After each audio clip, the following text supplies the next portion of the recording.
It is the early years of the 19th century. A quiet, growing nation rests beside the vast expanse of the Mississippi River, its banks lined with the quiet hum of life and industry. In Missouri, near the river's edge, a child is born, Samuel Langhorne Clemens, destined to become one of the most influential figures in American literature. As the river flows steadily through his youth, so too would his words flow, capturing the essence of America in ways both humorous and profound. Mark Twain, as he would come to be known, would witness the sweeping changes of his time, the growth of a nation, the complexities of the human spirit, and the unspoken truths beneath the surface of society. His voice, at once playful and sharp, would become a mirror to the world around him, reflecting its joys, its flaws, and its endless contradictions. As we embark on this journey through his life, from his early days by the river to his final years as a sage of American culture, we will move through the moments that shaped him, the works that defined him, and the legacy that endures. This is the story of Mark Twain, a man who not only captured the soul of a nation, but also illuminated the intricacies of the human condition. Before we begin, take a moment to settle in, relax, and prepare for a slow journey through history. If you enjoy this story, remember to like the video, subscribe to the channel, and share where you're listening from.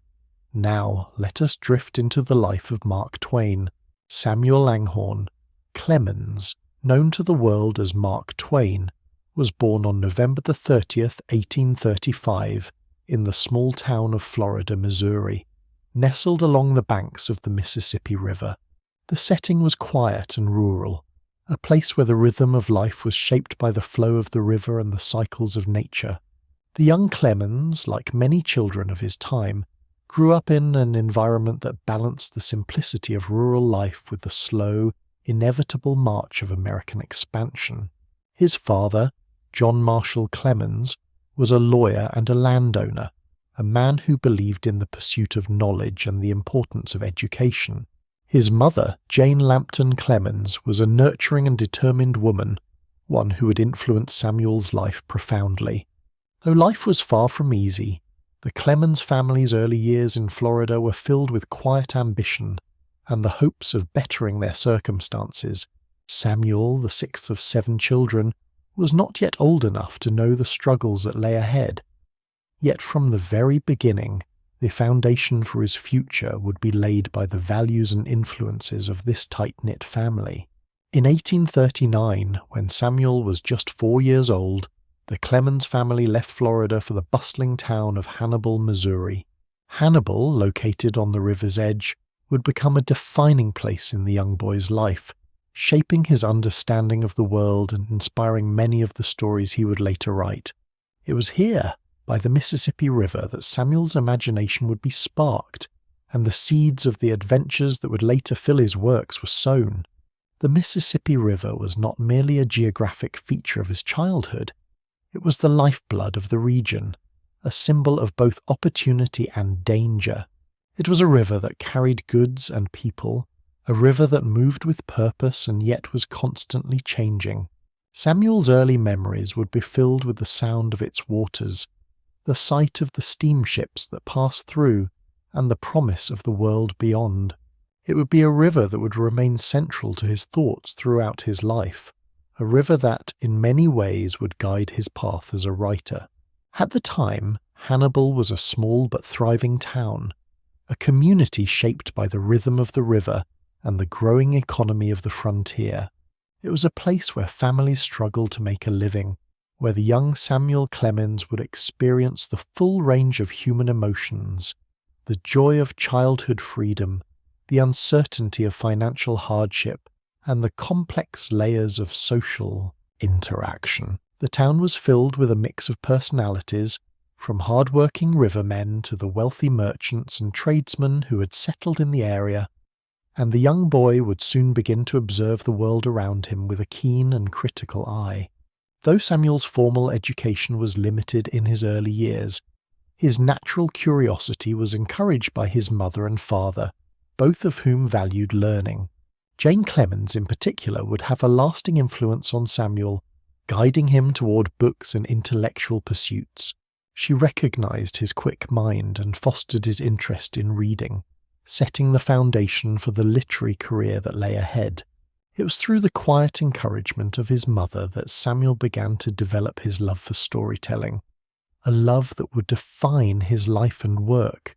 In Hannibal, Samuel would often find himself wandering through the streets, listening to the stories of the town's inhabitants, observing their behaviours and watching the ebb and flow of life along the river. It was here that he would encounter the characters that would later populate his books. The mischievous boy with a heart of gold, the adventurous spirit eager to escape the constraints of society, and the complex, flawed figures that were a reflection of the larger world. In many ways, the town of Hannibal was the crucible in which Samuel Clemens would begin to understand the human condition. The people he met, the places he explored, and the experiences he had would all come to inform his writing. The river, too, was an ever-present force in Samuel's life. He would watch the steamboats pass by, their great churning wheels slicing through the water, carrying people and goods to far-off places. The sight of these boats, their steely power and their promise of adventure, would stir something deep within him. From an early age, Samuel knew that the river represented a gateway to a world beyond the confines of his small town, a world of mystery, possibility, and danger. It was a world that would call to him throughout his life. In the years that followed, Samuel would also experience the loss of his father, John Marshall Clemens, who died in 1847. The loss would deeply affect the young boy, marking a transition from the carefree days of childhood to the responsibilities and challenges of adolescence. With his father's passing, Samuel was forced to leave school and find work to help support his family. It was a hard time, one that would test his resilience and shape his understanding of life's unpredictable nature. Despite the challenges, Samuel's experiences in Hannibal would become the cornerstone of his later works. The town, with its vibrant characters and the ever-present influence of the Mississippi River, would become a backdrop for many of the stories he would write. The carefree adventures of Tom Sawyer, the deep moral questions raised in The Adventures of Huckleberry Finn, and the vivid imagery that marked his later works all had their roots in this small town and the river that ran beside it. As he grew older, Samuel would leave Hannibal and travel to new places, seeking his fortune and his purpose. Yet the town and its river would remain etched in his memory, a source of inspiration that would never fade. The early years in Hannibal, filled with both struggle and promise, would serve as a wellspring for the stories he would tell, stories that would capture the heart of America and endure for generations. The early years of Samuel Clemens were shaped by the quiet, rural rhythms of 19th century Missouri. After moving to Hannibal in 1839, the Clemens family settled into the steady pace of frontier life. While young Samuel was only just beginning to understand the world around him, the experiences he had would go on to influence the man he would become, a man who would write stories that reflected both the joys and hardships of American life. The landscape of his childhood, the small town, the bustling river, and the diverse personalities he encountered formed a backdrop that would remain central to his writing. Samuel's father, John Marshall Clemens, had been an ambitious and thoughtful man. He had moved his family to Hannibal in search of a better life, driven by his belief in the importance of education and self-improvement. Although not wealthy, he provided Samuel with an early exposure to books, an encouragement that would plant the seeds of literary ambition in the young boy. Samuel was taught to read and write at home, under the guidance of his mother, Jane Clemens, a woman of remarkable intelligence and nurturing care. While Samuel's early education was limited to what he could learn from books and his family, the small town of Hannibal offered a wealth of experiences that supplemented his schooling. The town itself was growing, a mix of farmers, traders, and rivermen, each with their own stories to tell. In these formative years, Samuel would listen to the rivermen, the travellers, and the townsfolk as they shared their tales. Stories that, over time, would find their way into the pages of his books. Life in Hannibal was not without its struggles, and it was during these years that Samuel would learn firsthand about the complexities of life. In 1847, when Samuel was just 12 years old, his father died suddenly of pneumonia, leaving the family in a state of financial uncertainty. The loss of his father marked a turning point in Samuel's childhood. He was forced to leave school and find work to help support his mother and siblings. Although Samuel's formal education had been cut short, his curiosity was undeterred. He sought out knowledge wherever he could, often turning to the local library or borrowing books from neighbours. These early years of self-directed learning were formative for Samuel, laying the foundation for the wit, intelligence, and reflective nature that would define his writing. In the absence of his father, it was his mother, Jane Clemens, who took on a central role in his upbringing. She was a woman of sharp intellect, someone who valued education and was determined to foster Samuel's natural talents.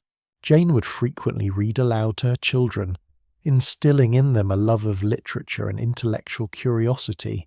It was through these readings that young Samuel became acquainted with the great works of literature, including the Bible, which would become an important source of inspiration for his later writings.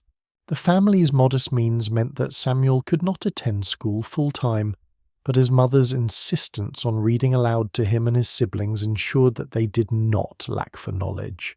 Hannibal, a small river town, was a place where different social classes mixed. The Clemens family, though not wealthy, were known in town and often interacted with people from a wide range of social backgrounds.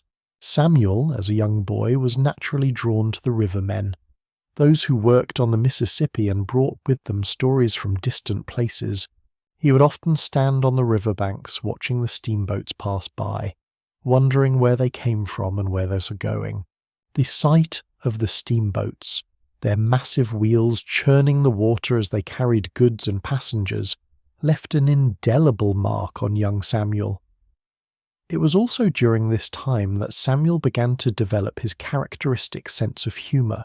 He was known for his quick wit, which he would use to entertain his friends and family. Much of his humour was drawn from the people around him and the vivid personalities he encountered in Hannibal. The rivermen, in particular, with their tall tales and exaggerated stories, provided a rich source of inspiration for his early sense of storytelling. These men would become the prototypes for many of the colourful characters who would later populate his novels. Though life was difficult for the Clemens family after John Clemens' death, Samuel's resilience shone through. He took on various jobs, from delivering newspapers to working as a typesetter's apprentice. His experiences in these jobs gave him a unique insight into the lives of ordinary people, an insight that would influence his writing for years to come. He began to understand the struggles of the working class, the ways in which people navigated the complexities of society, and the sense of camaraderie that could arise from shared experiences. In addition to working, Samuel found solace in writing. Though he had little formal training, his natural ability with words began to shine through. He would write short stories and poems, often satirizing the world around him. His early works reflected his keen observation of the people in his life, his family, his friends, the rivermen, and the townsfolk of Hannibal. He wrote not to entertain, but to reflect on the world in which he lived, and to question the structures that shaped society. His time in Hannibal would stay with Samuel for the rest of his life, providing a deep well of inspiration for the characters, settings, and themes that would define his later works. The Mississippi River, the town itself, and the people he met along the way became central to the stories that would echo through American literature. Twain would look back on his childhood years in Hannibal with a mixture of affection and melancholy, for it was here that his imagination was first sparked, and where his love for storytelling began to take root. In the years to come, Samuel Clemens would leave Hannibal behind, moving on to new experiences and adventures. Yet the town and the river would remain a part of him, influencing his worldview and shaping his literary legacy. The boy who once played along the riverbanks would become a man whose words would echo through history, capturing the complexities of American life with humour, insight, and compassion. In 1847, Samuel Clemens, still just a young boy, faced a tragedy that would forever alter the course of his life. At the age of 12, he lost his father, John Marshall Clemens, to pneumonia. The death of his father marked a profound turning point for Samuel, who, until then, had lived a relatively sheltered life under the protection of a loving, if modest, family. John Marshall Clemens, though not wealthy, was a man of principle and ambition. He had worked hard to provide for his family and, though often struggling, instilled in Samuel a love for learning and intellectual curiosity. With his passing, the Clemens family was left without its patriarch, and Samuel was thrust into the role of a young man much sooner than he would have wished. The grief and uncertainty that followed his father's death created a sense of vulnerability that would stay with him through the years. The loss had immediate consequences. With his father gone, Samuel's family faced financial difficulties, as John had been the primary breadwinner. Samuel's mother, Jane Clemens, a strong and determined woman, was left to care for her children. She continued to encourage Samuel's intellectual development, but the need to make ends meet left little time for formal education. Samuel was forced to leave school and begin working to help support the family. At a time when he was just beginning to explore the world of literature and writing, he was now confronted with the harsh realities of life.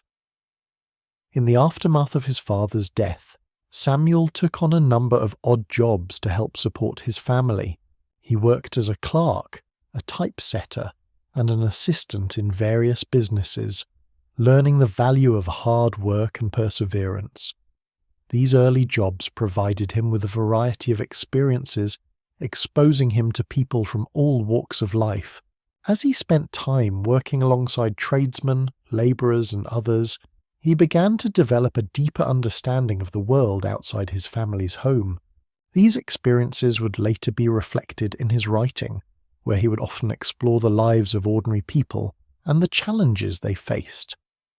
Though Samuel's work was hard, he did not abandon his love of books and reading. In fact, it was during this time of struggle that he developed a deep, lifelong commitment to self-education. He borrowed books from local libraries, read stories aloud to his family, and began writing his own short pieces. Even in the face of hardship, Samuel's creative spirit remained strong, and he began to nurture the skills that would one day make him one of the most celebrated writers in American history. The loss of his father also left a mark on Samuel's character. He grew more introspective, thoughtful, and at times melancholic. Though he was still a child, the death of his father forced him to confront the realities of life, the fleeting nature of time and the inevitability of death. These themes, which would later become central to his work, were first brought into sharp focus by this early tragedy. In the wake of his father's passing, Samuel's relationship with his mother, Jane Clemens, grew stronger. Jane was a woman of great resilience, and she dedicated herself to ensuring that her children received the best education they could, given their circumstances. She encouraged Samuel's literary pursuits and continued to read aloud to him, even as the family struggled to make ends meet. Samuel often credited his mother as one of his greatest influences, not only for her intellectual guidance but for the strength and determination she showed in the face of hardship. While Samuel's early work experiences were both varied and difficult, they exposed him to a wide range of characters and social classes. The people he encountered during these years, whether on the river or in the town, would serve as the inspiration for many of his later characters. Through his interactions with these individuals, Samuel began to see the complexities of human nature, as well as the humour and pathos that could be found in everyday life. This understanding would inform his work as a writer, where he would capture the voices and stories of those often overlooked by society. Samuel's grief over the death of his father would also serve to deepen his understanding of life's uncertainties. It was through this early experience of loss that he began to explore the idea of fate and the randomness of existence, themes that would later appear in his novels. Whether in The Adventures of Huck Finn or The Moral Struggles of Tom Sawyer, Samuel's works often dealt with the notion of fate's unpredictable hand. Through his writing, he was able to grapple with the pain and loss he'd experienced, transforming it into something universal and relatable. In the years that followed, Samuel would continue to face hardship, but the memory of his father's death would remain with him, a silent force that shaped his worldview. As he grew older, Samuel's writing would begin to reflect his own struggles with grief and loss, as well as the broader human condition. Yet even in the face of such challenges, Samuel's wit and humour remained a constant, serving as a way to cope with the difficult emotions he faced. The death of John Marshall Clemens set the stage for Samuel's transition from a boy to a young man. It marked the end of his carefree childhood and the beginning of a period of uncertainty and self-reliance.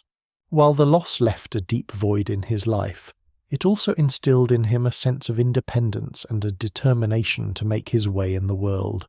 This resilience, combined with his natural curiosity and sense of humour, would define him as a writer and as a person. Though Samuel Clemens would go on to achieve great success as Mark Twain, it is important to remember the pain of his early years, the loss of his father, and the struggle to find his place in a world that could be unpredictable and unforgiving. These early experiences, both tragic and formative, helped shape the man who would go on to capture the essence of the American experience with his unique voice. Following the death of his father, Samuel Clemens faced the difficult reality of supporting his family. The loss of their primary breadwinner left the Clemens family in a precarious financial position, forcing Samuel to leave school at the age of 12. It was a harsh transition from his early days of reading and learning to the demands of work and self-sufficiency. These early years of struggle would shape his character and offer him a wealth of material that would inform his future literary career. In the years following his father's death, Samuel took on a variety of jobs, each of which exposed him to different facets of society and the complexities of the human condition. His first job was working for his brother Orion, who had established a printing business in the town of Hannibal. Samuel worked as a typesetter, a job that would not only teach him the basics of printing, but also introduce him to the world of writing and literature in a more hands-on way. As a typesetter, Samuel would painstakingly arrange the letters and words that would appear on the page, often spending hours hunched over a printing press. This work, while monotonous at times, sparked his interest in the written word, and it would eventually lead him to pursue a career as a writer. During this period, Samuel became acquainted with the works of other authors, many of whom would later influence his own writing. He read widely, often borrowing books from friends and neighbours. While his formal education had been cut short, his love for literature remained as strong as ever. The printed word became a lifeline, a means of escape from the often harsh realities of his life. He would often read aloud to his family, sharing stories and ideas, and it was during these years that Samuel began to develop his own voice as a writer. Though his work as a typesetter was important to his development as a writer, Samuel's first true venture into the world of the riverboat industry would prove to be even more influential. By the time he was 18, Samuel had left Hannibal in search of new opportunities. In 1857, he secured a position as a cub steamboat pilot on the Mississippi River. This job would become one of the most formative experiences of his life, one that would shape both his personal and professional future. Steamboats were the lifeblood of the Mississippi River, a symbol of progress and commerce in a rapidly expanding America. The river was a bustling highway, connecting the small towns along its banks to larger cities and to the rest of the nation. Samuel's job as a steamboat pilot gave him the unique opportunity to become intimately familiar with the river its dangers, and its rhythms.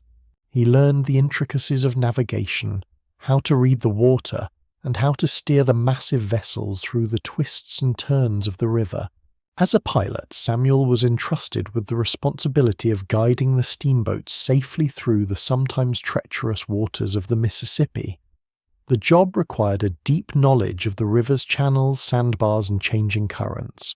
Samuel learned the river's moods and rhythms, becoming more attuned to its nuances than almost anyone else. He spent countless hours on the water, watching the flow of the river and observing the people and places that came and went with the steamboats. His experiences as a riverboat pilot would later become the basis for some of his most famous works, particularly The Adventures of Huckleberry Finn, which drew heavily on his own memories of life along the Mississippi. While his time as a steamboat pilot was invaluable to his development as a writer, it was also a time of great personal growth for Samuel. He learned independence, resilience, and the value of hard work. The river was a place of both beauty and danger, where life could change in an instant. Samuel's time on the river taught him about risk and reward, about the fragility of life, and about the connections between people and the places they inhabit. It was here, on the river, that he would first encounter the broader world, and it was here that his sense of adventure and storytelling truly began to take shape. During his years as a steamboat pilot, Samuel also began to develop his sense of humor and storytelling style. He would often entertain his fellow pilots and crew members with tall tales and exaggerated stories, drawing on his experiences on the river and the colourful characters he met along the way. These early stories, full of humour and wit, would lay the foundation for the type of writing that would become Mark Twain's trademark. His ability to blend humour with serious commentary, to take the ordinary and transform it into something extraordinary, would become one of the defining features of his work. In 1861, the outbreak of the Civil War brought an abrupt end to Samuel's career as a steamboat pilot. The war disrupted the river trade, and many steamboat operations came to a halt. With the river no longer a viable source of income, Samuel found himself looking for new opportunities. He briefly served as a soldier in the Confederate Army, although he never saw significant action. He quickly grew disillusioned with the war and deserted, opting to seek his fortune elsewhere. Samuel's time on the river, though relatively short, had a profound impact on his life and work. It provided him with the material for some of his most enduring stories, and it shaped his understanding of human nature and the world around him. The river, with all its beauty and danger, became a central metaphor in his writing, a symbol of freedom, adventure, and the complexities of American life. It was during these formative years, between his apprenticeship as a typesetter and his time as a steamboat pilot, that Samuel Clemens began to transform into Mark Twain, the writer whose works would go on to define an era of American literature. As he left behind his days as a riverboat pilot and soldier, Samuel Clemens would embark on a new chapter of his life, a chapter that would see him travel the world, give lectures, and ultimately become one of the most celebrated writers in America. But before he could reach that stage, he would first need to reconcile the lessons he had learned from his early work experiences, including his time on the river, and begin to shape the stories that would make him famous. In 1861, the winds of change blew across America, and Samuel Clemens found himself at a crossroads. The Civil War was just beginning, and the Mississippi River, the lifeblood of his early career as a steamboat pilot, was no longer a safe path for travel. The war had disrupted the river trade, and many steamboat companies had ceased their operations. Samuel's promising career on the river was suddenly halted, leaving him searching for new opportunities. It was in this uncertain time that Samuel turned westward, seeking fortune and adventure beyond the banks of the Mississippi. The lure of the western frontier, with its promise of wealth and new beginnings, was strong. Gold had been discovered in California, and the rush of settlers, prospectors, and dreamers heading west was in full swing. Samuel, always one to embrace adventure, joined the throngs of people who sought their fortunes in the West. In the spring of 1861, Samuel left his home in Missouri and traveled to the mining camps of Nevada. His journey was not driven by the desire to make his fortune as a prospector, but rather by a sense of curiosity and the hope of finding a new direction for his life. He joined a group of miners and set off for the mountains, eager to experience the wild, untamed land that lay ahead. Upon arriving in the mining town of Virginia City, Nevada, Samuel found himself caught up in the fever of the gold rush. The town, a bustling, chaotic place, was filled with miners, gamblers, and adventurers. It was a rough and lawless environment where every man was out for himself, and fortunes could be won or lost in an instant. Samuel worked as a miner, but he quickly discovered that his luck was no better than that of most others. The harsh realities of mining were evident, and Samuel soon realized that striking it rich was not as simple as he'd once imagined. Despite the hardships of mining, Samuel found solace in the stories of the people around him. The miners and prospectors, with their rough-hewn ways and colourful personalities, became a rich source of inspiration for his writing. The tall tales, the exaggerated stories of fortune and failure, the humour and the absurdity of life in the Wild West. These were all elements that would come to define his future work. Samuel's time in the West was short-lived, as he soon found himself in another chapter of his life. He left the mining camps and found work as a reporter for the Virginia City Territorial Enterprise, a local newspaper. It was here that Samuel would discover his true calling as a writer. As a reporter, he was sent to cover the events of the day, local news, political developments, and the colourful personalities that inhabited the mining town. Samuel's wit, sharp observations, and ability to capture the essence of people and places made him a natural for the job. His writing style, characterised by humour, irony, and a deep understanding of human nature, quickly gained the attention of his readers. One of Samuel's earlier successes as a writer was his creation of a persona known as the observing traveller. This character was a blend of Twain's own experiences and observations, a humorous yet insightful figure who ventured into new places and encountered the quirks and idiosyncrasies of the people he met. Through this character, Samuel was able to share his thoughts on society, politics, and the human condition in a way that was both entertaining and thought-provoking. As a reporter, Samuel's work began to attract attention beyond Virginia City.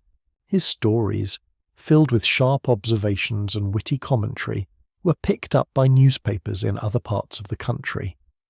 Samuel's reputation as a writer began to grow, and he soon found himself in a position to pursue new opportunities. His experiences in the West, his time spent mining, and his work as a reporter gave him a unique perspective on the world, one that he would continue to explore in his writing for years to come. It was also during this time in the West that Samuel adopted the pen name Mark Twain. The name was taken from a term used by riverboat pilots to indicate a depth of 2 fathoms, or 12 feet, a safe depth for navigation. It was a fitting name for a man who had spent much of his early life on the Mississippi River, and it became the persona under which he would write his most famous works. The name Mark Twain would come to symbolize not only his connection to the river but also his distinctive voice as a writer, one that was both humorous and insightful, playful yet deeply reflective. As the Civil War continued to rage across the country, Samuel found himself increasingly drawn to the larger issues of American society. He observed the ways in which the war was changing the nation, and he began to reflect on the social and political implications of the conflict. His time in the West, far from the centres of power, allowed him a unique perspective on the nation's struggle. While he was not a soldier himself, Samuel's writings during this time were deeply influenced by the events of the war and the broader questions of American identity and unity. As the war began to draw to a close, Samuel's life in the West also began to shift. He left Nevada and moved to California, where he continued to write and lecture. The experiences of his time in the West, however brief, had a lasting impact on his life and work. The colourful characters, the rough terrain, the humour and the hardships of the West would all become central themes in his writing, but it was his time as a reporter in Virginia City and his adoption of the pen name Mark Twain that truly set the stage for his future success as a writer. By 1863, Samuel Clemens was far from the boy who had once lived on the banks of the Mississippi River, having spent years working as a printer, a steamboat pilot, a prospector, and a reporter. Samuel had accumulated a wealth of life experience, and his writing had begun to take shape in response to these varied roles. But it wasn't until 1863 that the world would come to know him by a new name, one that would mark the beginning of his literary career, Mark Twain. The name Mark Twain had its origins on the Mississippi River, where riverboat pilots used the term to signify a depth of 2 fathoms, or 12 feet, a safe depth for navigation. Samuel, having spent several years working as a steamboat pilot on the Mississippi, was familiar with this term. It represented both the rhythm of the river and the precise, careful approach required to navigate its sometimes treacherous waters. For Samuel, it was more than just a term. It was a symbol of his connection to the river, and it would soon become his literary identity. Samuel's choice of the name Mark Twain was significant for several reasons. It was a name that evoked both the river that had shaped his early life and the character of a storyteller who could weave humour and truth into a single narrative. Twain was no longer simply a man recounting his experiences in the West or writing for a local paper.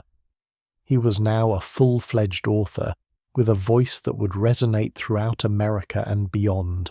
By the time he adopted the pen name, Samuel had already begun to make a name for himself as a writer. His humorous short stories, filled with satire and sharp observation, had caught the attention of readers across the United States. He was particularly well known for his work, The Notorious Jumping Frog of Calaveras County, which had been published in 1865. The story, with its playful use of dialect and wit, brought Samuel instant recognition. The tale of a frog used in a betting competition, complete with its clever twist, was a perfect example of the kind of storytelling that Samuel had mastered during his time in the West. But it was the birth of Mark Twain, the writer, that truly marked the turning point in Samuel Clemens' life. The name was the key to unlocking the door of literary success. It was a name that carried weight, one that signalled to readers and publishers alike that the man behind it was serious about his craft. As Mark Twain, Samuel would go on to write some of the most enduring works in American literature, using humour, satire, and keen observations to comment on the social issues of his time. The years leading up to 1863 had been a time of experimentation for Samuel, a period in which he tested his abilities as a writer and began to carve out a space for himself in the literary world. As a reporter for the Virginia City Territorial Enterprise and other newspapers, he had honed his skills in observation, storytelling, and humour. He had also gained a deeper understanding of the American people, from the gold miners in the West to the riverboat pilots on the Mississippi. These experiences would serve as the foundation for much of his later work. Yet, even as he found success with his early short stories and articles, Samuel remained restless. He yearned for more, a larger platform, a wider audience, and an opportunity to test his skills on a grander stage. In 1866, Samuel embarked on a lecture tour, travelling across the United States and Canada, speaking about his experiences in the West and sharing his humour with audiences eager to hear his stories. His lectures were well received and they helped to build his reputation as a master storyteller. While his lectures were a success, they also provided him with a new source of inspiration for his writing. The stories he told from the lecture stage were often laced with humour and wit, but they also contained subtle critiques of American society. He began to see how the culture of the time, its obsession with wealth, status, and progress, was ripe for satire. These observations would later fuel his most famous works, including The Adventures of Tom Sawyer and Adventures of Huckleberry Finn. In many ways, Samuel's time as a public speaker and storyteller was an extension of his earlier experiences in the West. He'd spent years listening to people's stories, absorbing the nuances of human nature, and using humour as a way to engage with the world around him. His lectures allowed him to connect with people in a more direct way, to feel the pulse of the country and its people as they responded to his words. This feedback loop of humour and reflection helped refine his voice as a writer and solidified his reputation as a keen observer of American life. The birth of Mark Twain was not just a personal transformation for Samuel Clemens, it was the beginning of a new era in American literature. Twain's unique ability to blend humour with social critique, to use the everyday lives of ordinary people as a lens through which to examine the complexities of society, would make his works timeless. His writing would resonate not only with readers of his time, but also with future generations who would see in his words a reflection of their own experiences and struggles. As Mark Twain, Samuel Clemens would go on to write The Adventures of Tom Sawyer, 1876, and Adventures of Huckleberry Finn, 1884, two of the most beloved and influential works in American literature. But the name Mark Twain represented more than just a pen name. It embodied the spirit of adventure, the wit, and the deep understanding of the human condition that would characterize all of Twain's work. Through Mark Twain, Samuel Clemens was able to speak directly to the heart of America.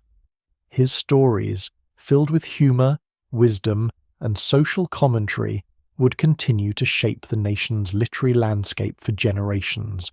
The name Mark Twain, born in 1863, became synonymous with the American experience, complex, humorous, and full of contradictions. By 1865, Mark Twain was beginning to find his footing as a writer. Having honed his storytelling skills through years of travel, work, and public speaking, he was now poised to share his observations and wit with a larger audience. His experiences in the West, as well as his time as a reporter, had given him a rich tapestry of material, stories of quirky characters, wild adventures, and the complex fabric of American life. What remained was for him to translate these experiences into words that would resonate with readers. It was in 1865 that Twain's first major literary breakthrough arrived. The Notorious Jumping Frog of Calaveras County, a short story filled with humor and regional dialect, was published in the New York Saturday Press after being submitted by Twain under his pen name. The story was an immediate success, capturing the attention of readers across the country. It told the tale of a man named Smiley, known for his bet on a frog who would supposedly jump to great heights. The twist, a humorous commentary on human nature and gullibility, captured the essence of Twain's writing style: clever, witty, and deeply observant of the oddities of society. What made The Notorious Jumping Frog particularly notable was its use of dialect and its focus on the ordinary lives of people. Twain's ability to capture the distinct voices of the characters, while also providing a satirical edge to their behaviour, marked a departure from the more formal and lofty language typical of much of the literature of the time. The success of this story helped solidify Twain's reputation as a master of humour and satire, and it marked the beginning of a long career in which he would use laughter to explore the serious themes of his time. The success of The Notorious Jumping Frog was just the beginning of Twain's rise as a writer. Over the next few years, he would go on to publish more short stories, essays, and articles. His work appeared in newspapers, magazines, and periodicals, gaining him a larger following. He continued to refine his voice, blending humour with sharp social commentary in a way that would make his works unique and enduring. In 1867, Twain embarked on another major chapter of his life, a lecture tour across Europe and the Holy Land. The tour, which began in New York and continued through major cities in Europe, gave Twain the chance to expand his audience and hone his skills as a public speaker. He was able to combine his talents for storytelling with his wit and humour, engaging audiences with tales of his travels and observations of the world. His lecture, The Innocents Abroad, became a hit, and it would later be published as a book of the same name.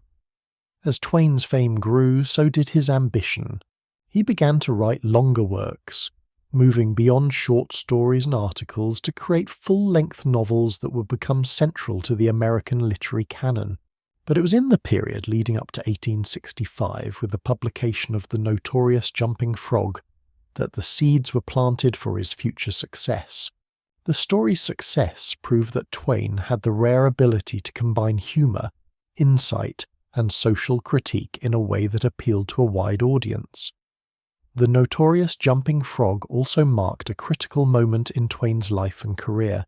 It was the first of many works that would reflect the distinctiveness of Twain's literary voice, a voice that would go on to capture the quirks of American life in a manner that was both deeply funny and profoundly serious. The story's success helped establish Twain's place in the literary world, providing him with the confidence and recognition needed to pursue more ambitious projects. Through the publication of this story, Twain's unique talent for telling stories of ordinary people in extraordinary ways was recognized. His sharp eye for the details of life, his ability to blend humor with critique, and his distinct voice quickly set him apart from his peers.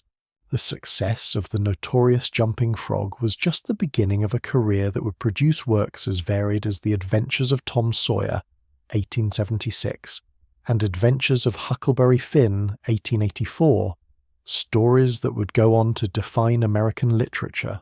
Twain's ability to entertain and challenge his audience through humor would continue to be a hallmark of his work. But it was also during this time, as he began to find his voice as a writer, that he began to focus more intently on the social and political issues that concerned him. His stories, while humorous on the surface, often contained sharp critiques of the society of his time. Through satire, Twain questioned the status quo, be it the nature of wealth, the morality of slavery, or the hypocrisy he saw in many aspects of American life. The success of The Notorious Jumping Frog was a catalyst for Twain's rise in the literary world. It brought him recognition and set the stage for his future works, which would capture the imagination of generations of readers. By 1865, Twain was no longer an unknown writer struggling to find his place. He had emerged as a distinct literary voice, one that could entertain and provoke thought in equal measure. As the 1860s unfolded, Mark Twain found himself increasingly drawn to the life of a traveller and lecturer. His writing had gained attention, and by 1867 he was ready to leave the West behind and embark on a journey that would take him across the globe. The opportunity came in the form of a lecture tour that would begin in New York and take him through Europe and the Holy Land. Twain, ever the adventurous spirit, seized the opportunity, knowing that the experience would provide not only inspiration for future works, but also the chance to reach a wider audience with his distinctive humour. In many ways, this period of travel marked a new chapter in Twain's life. It was during this time that he began to establish his identity not just as a writer, but as a public figure. A man who could speak to audiences from different walks of life, from varied corners of the world. His lectures, delivered with wit and humour, were well received. He had a natural charisma, a knack for connecting with people, whether he was in Europe or the United States. His ability to make people laugh while offering sharp social commentary was a defining characteristic of his public persona. The lectures themselves were a mixture of travelogues and comedic observations on the places he visited. Twain was captivated by the sights, sounds, and people he encountered, and he couldn't resist sharing his thoughts on the various customs and cultures he observed. This was the beginning of his transformation into an international celebrity. The lecture tour itself was a significant event in Twain's life, and it provided the material for what would eventually become his first travel book, The Innocents Abroad, 1869. The book became a bestseller, and was filled with the humour and keen observations that had become Twain's trademark. The Innocents Abroad reflected Twain's unique perspective on the world, a combination of irony, humour, and genuine curiosity. As he explored Europe and the Holy Land, Twain encountered a mix of both the familiar and the unfamiliar. He was struck by the stark contrast between his American ideals and the customs he encountered abroad. Yet, as he often did, he used humour to reconcile these differences, mocking the pretensions of the old world while also capturing the human quirks that transcended cultural boundaries. Through his writing, Twain allowed readers to experience these foreign lands in a way that was both entertaining and deeply insightful. The success of The Innocents Abroad solidified Twain's reputation as not only a humorist but also a keen social observer. He had an uncanny ability to poke fun at human nature without losing sight of the complexities of society. The book was filled with witty commentary on the places he visited and the people he met, but it was also rich with themes of cultural difference and American identity. Twain's experiences abroad gave him a new lens through which to view the world, and his writing became a means of processing his encounters with foreign cultures and foreign ideas. Following the success of The Innocents Abroad, Twain continued to travel extensively, making his way through the United States and Europe, always observing, always writing. He became known not only for his books but for his public readings and lectures, where he would regale audiences with stories of his travels, recounting the people he met, the sights he saw, and the humour he found in the most unexpected places. Twain's lectures, like his writing, were an extension of his personality, a blend of charm, wit, and an ever-present undercurrent of social critique. During this period, Twain's life on the road was not without its challenges. While his career was flourishing, he faced personal struggles. He experienced financial setbacks and was often plagued by personal doubts. Despite his success as a writer and public figure, Twain's life was far from perfect. He struggled with the demands of fame, the pressures of constant travel, and the weight of financial instability. However, it was also during this period of instability that Twain began to develop a deeper understanding of the world. His experiences on the road, though difficult at times, helped shape his worldview and provided the material for some of his most enduring works. One of the key themes that emerged from Twain's time on the road was the exploration of the American identity. As he travelled abroad, he was constantly confronted with the differences between the old world and the new. He was acutely aware of how Americans were viewed by Europeans, and he often poked fun at the pretensions and cultural pride that were prevalent in both the old world and the new. His writings became a way of exploring what it meant to be American, how Americans saw themselves and how they were seen by others. In his travel writings, Twain often contrasted the raw, untamed nature of America with the refined and established customs of Europe. He mocked the grandiosity of European aristocracy, while also expressing admiration for the rugged individualism that he believed characterized the American spirit. This tension between the two worlds, the old world and the new, became a central theme in much of Twain's later work, particularly in The Adventures of Tom Sawyer, 1876, and Adventures of Huckleberry Finn, 1884. But beyond the political and cultural observations, Twain's travels also provided him with a wealth of personal experiences that enriched his writing. He was constantly meeting new people, hearing new stories, and encountering new perspectives that he could draw upon in his work. The people he met on his travels, the characters who filled his lectures and writings, became the models for many of his most memorable figures. The sense of adventure, the discovery of new places and new ideas, became integral to Twain's persona as a writer and public figure. Through it all, Mark Twain's life on the road was more than just a series of lectures and travel books. It was a journey that deepened his understanding of the human condition. He was able to see beyond the surface of the world, to look at life through the lens of humour, skepticism and insight. These years of travel helped Twain grow as both a man and a writer, and they provided him with the material that would define much of his work for years to come. By the mid-1870s, Mark Twain had established himself as a successful writer, lecturer, and cultural figure.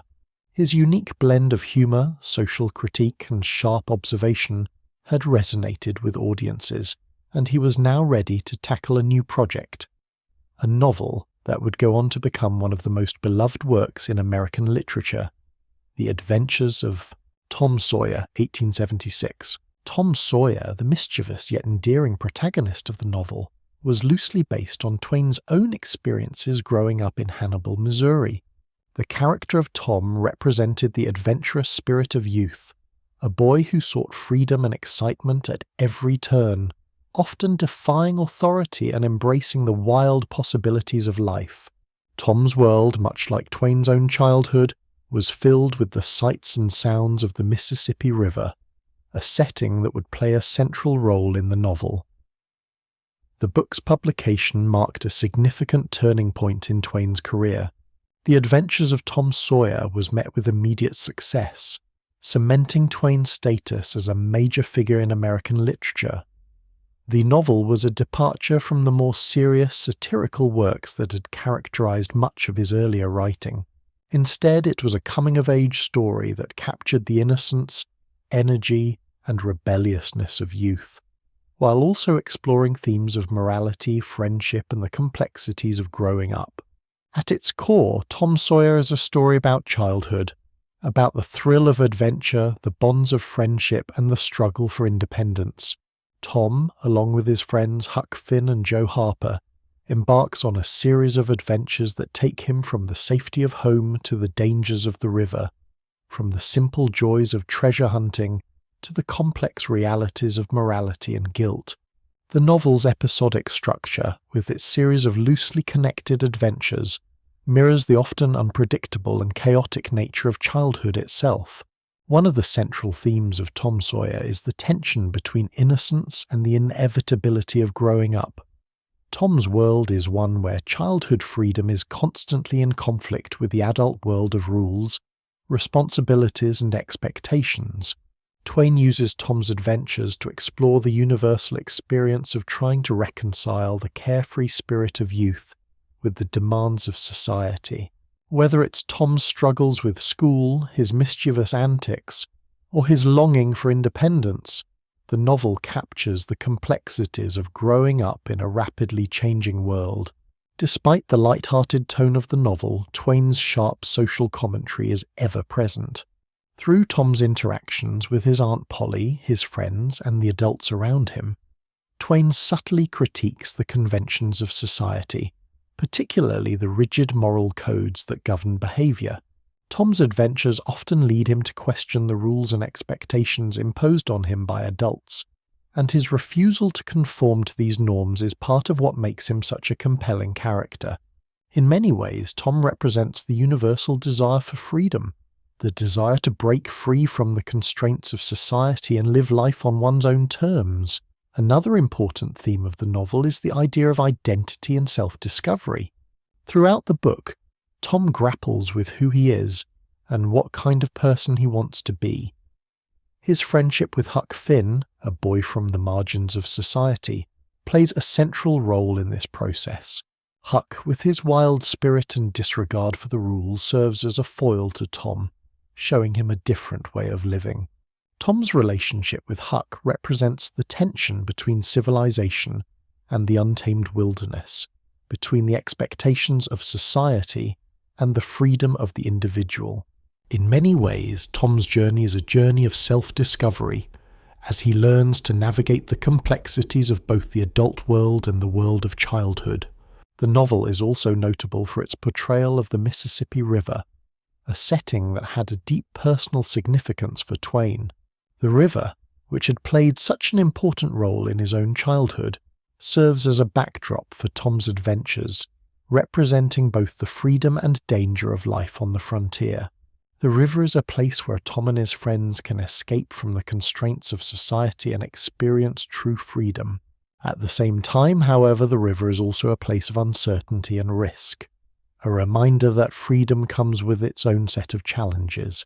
The Adventures of Tom Sawyer is a work that combines humour with deep social insight, using the lens of childhood to explore broader questions of morality, identity and freedom. It is a book that resonates with readers of all ages, capturing the joys and struggles of growing up, while also offering a critique of the adult world. The novel's timeless appeal lies in its ability to balance light-hearted adventure with profound reflection on the complexities of human nature. For Twain, Tom Sawyer represented a shift in his writing, away from the darker, more satirical works of his early career, and toward a more universal exploration of the human experience. The book's success marked the beginning of Twain's rise as one of the most important voices in American literature, and it remains a cornerstone of his literary legacy. The character of Tom Sawyer, with his mischievous charm and complex humanity, continues to capture the imagination of readers, embodying the spirit of adventure and the universal desire for freedom that define the human experience. The success of The Adventures of Tom Sawyer also set the stage for Twain's next great literary achievement, Adventures of Huckleberry Finn, 1884. In many ways, Huckleberry Finn is a natural continuation of the themes explored in Tom Sawyer, but with a darker, more mature edge.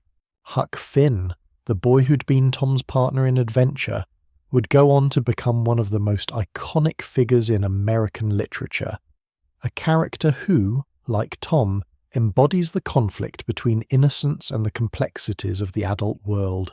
After the success of The Adventures of Tom Sawyer, Mark Twain turned his attention to the character of Huck Finn, one of the most memorable and enduring figures in American literature. Huck, who'd been Tom's mischievous sidekick in the earlier novel, was now the central figure in his own adventure. Published in 1884, The Adventures of Huckleberry Finn would come to define Twain's career, solidifying his place in the pantheon of American authors. Where Tom Sawyer was a story of youthful exuberance and the misadventures of childhood, Huckleberry Finn explored deeper, more complex themes. While Tom's world was one of innocence, Huck's world was one of survival, moral questioning, and the harsh realities of society. The novel, set against the backdrop of the pre-Civil War South, explores issues of race, class, and freedom in a way that had never been attempted before in American literature. The plot of Huckleberry Finn follows Huck as he escapes from his abusive father and embarks on a journey down the Mississippi River. Along the way, he encounters Jim, a runaway slave, and the two form an unlikely but profound bond. As they travel together, Huck is forced to grapple with questions of morality, loyalty, and justice. He begins to question the values of the society he's been raised in, particularly with regard to slavery and racial inequality. At its core, Huckleberry Finn is a novel about freedom, both the physical freedom represented by the journey down the river and the moral freedom represented by Huck's growing independence from the societal norms of his time. Huck is a boy caught between the innocence of childhood and the complexities of adulthood. His journey down the river is as much about self-discovery as it is about escaping the oppressive forces of society. Through his experiences, Huck learns to see beyond the prejudices and moral constraints of the world he grew up in, and begins to form his own understanding of right and wrong. One of the most significant aspects of the novel is its portrayal of Jim, who as a runaway slave represents both the human cost of slavery and the possibility of freedom. Jim is portrayed as a fully realized character, intelligent, compassionate, and deeply loyal to Huck.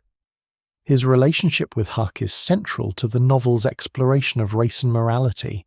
Through Huck's evolving understanding of Jim's humanity, Twain challenges the prevailing racial attitudes of the time and presents a more egalitarian view of human dignity. Huck's internal struggle with his feelings toward Jim is one of the most compelling elements of the novel. Raised in a society that dehumanized African Americans, Huck initially views Jim as property, a mere object to be used or discarded, However, as the two become closer and face various dangers together, Huck's perception of Jim shifts. This transformation is most evident when Huck decides to help Jim escape to freedom, even though he believes that doing so is morally wrong according to the standards of his society.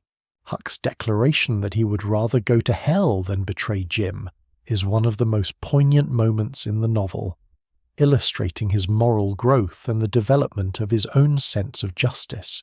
The novel's treatment of race and slavery was groundbreaking for its time. Although it was published in 1884, nearly 20 years after the Civil War, Huckleberry Finn addresses the deep divisions that still existed in American society over issues of race. Twain, through Huck's evolving relationship with Jim, critiques the institution of slavery and the racist beliefs that underpinned it. At the same time, the novel presents a complex and nuanced portrayal of race, offering a critique of both the South and the larger American society that allowed slavery to persist for so long. Beyond its exploration of race, Huckleberry Finn also offers a critique of organized religion, social conventions, and the hypocrisy that Twain saw in the world around him. Huck's interactions with the various characters he encounters on his journey, such as the Grangerfords and Shepherdsons, two families embroiled in a senseless feud, serve as a satire of the false piety and moral superiority that many of the characters in the novel claim to uphold. Twain uses these characters to expose the flaws and contradictions in society's moral and religious systems, suggesting that true morality comes not from societal norms, but from personal experience and individual conscience. The novel's structure, with its episodic adventures and colourful characters, also reflects Huck's journey of self-discovery. Each chapter introduces new challenges and moral dilemmas that force Huck to confront the values and beliefs he was raised with. From his encounters with con men, to his time spent with the feuding families, to his eventual decision to help Jim escape slavery, Huck's experiences are a series of tests that ultimately shape his character and his understanding of right and wrong. Despite its serious themes, Huckleberry Finn is also a deeply humorous novel. Twain's trademark wit and satire are evident throughout, and much of the novel's charm comes from the sharp dialogue and the rich, down-to-earth portrayal of Huck's voice. The humour, however, never detracts from the novel's underlying themes. Instead, it serves to highlight the absurdities of society and the contradictions in human nature. Twain's ability to blend humour with social critique is one of the reasons why Huckleberry Finn continues to resonate with readers today. In the years following its publication, Huckleberry Finn faced considerable criticism, particularly due to its portrayal of race and its use of racial slurs. Some critics argued that the novel was morally subversive, while others accused Twain of promoting immoral behaviour. Yet, despite the controversy, Huckleberry Finn came to be regarded as one of the greatest American novels, celebrated for its bold critique of society, its exploration of race and morality, and its enduring relevance in the context of American history. Ultimately, The Adventures of Huckleberry Finn is not just a story about a boy and a runaway slave. It is a novel that challenges readers to question the moral assumptions of their time. Twain's exploration of freedom, race, and morality in the novel was groundbreaking, and its themes continue to resonate with readers today. Through Huck's journey, Twain asks profound questions about the nature of freedom, the capacity for change, and the human condition itself. By the 1880s, Mark Twain's life, both personal and professional, had reached a crossroads. After the success of The Adventures of Tom Sawyer and Adventures of Huckleberry Finn, Twain had cemented his place in American literature as a writer of keen social insight, humour, and moral exploration. Yet the 1880s also marked a period of profound personal loss and grief for Twain, events that would deeply affect his writing and personal outlook on life. In 1872, Twain married Olivia Langdon, the daughter of a wealthy coal merchant from Elmira, New York. Olivia was an intelligent, compassionate, and steady influence in Twain's life. The couple had 4 children: Susie, Langdon, Clara, and Jean. Twain was deeply attached to his children, and they brought him great joy, often inspiring many of his more personal and reflective writings. For a time, his family life seemed to provide the stability that had been missing in his earlier years, and he poured much of his energy into his domestic life, balancing his writing with his role as a father and husband. However, the idyllic nature of his personal life was shattered in the late 1880s by a series of personal tragedies. In 1872, Twain's young son Langdon died of diphtheria at the age of 19 months. Langdon's death devastated Twain, and it cast a shadow over the family's life for many years. Although Twain would go on to have more children, the loss of Langdon remained a painful and defining moment in his life, one that would later be reflected in his writing. In many ways, Langdon's death marked the first significant personal tragedy that would alter Twain's outlook on life, death, and the human condition. In 1896, another tragedy struck the Twain family with the death of Susie Clemens, Twain's beloved daughter. Susie was a bright and sensitive young girl, and her death from spinal meningitis at the age of 24 was an enormous blow to Twain. He was devastated by her loss, and in the years following her death he withdrew from much of the public eye, retreating into deep grief and reflection.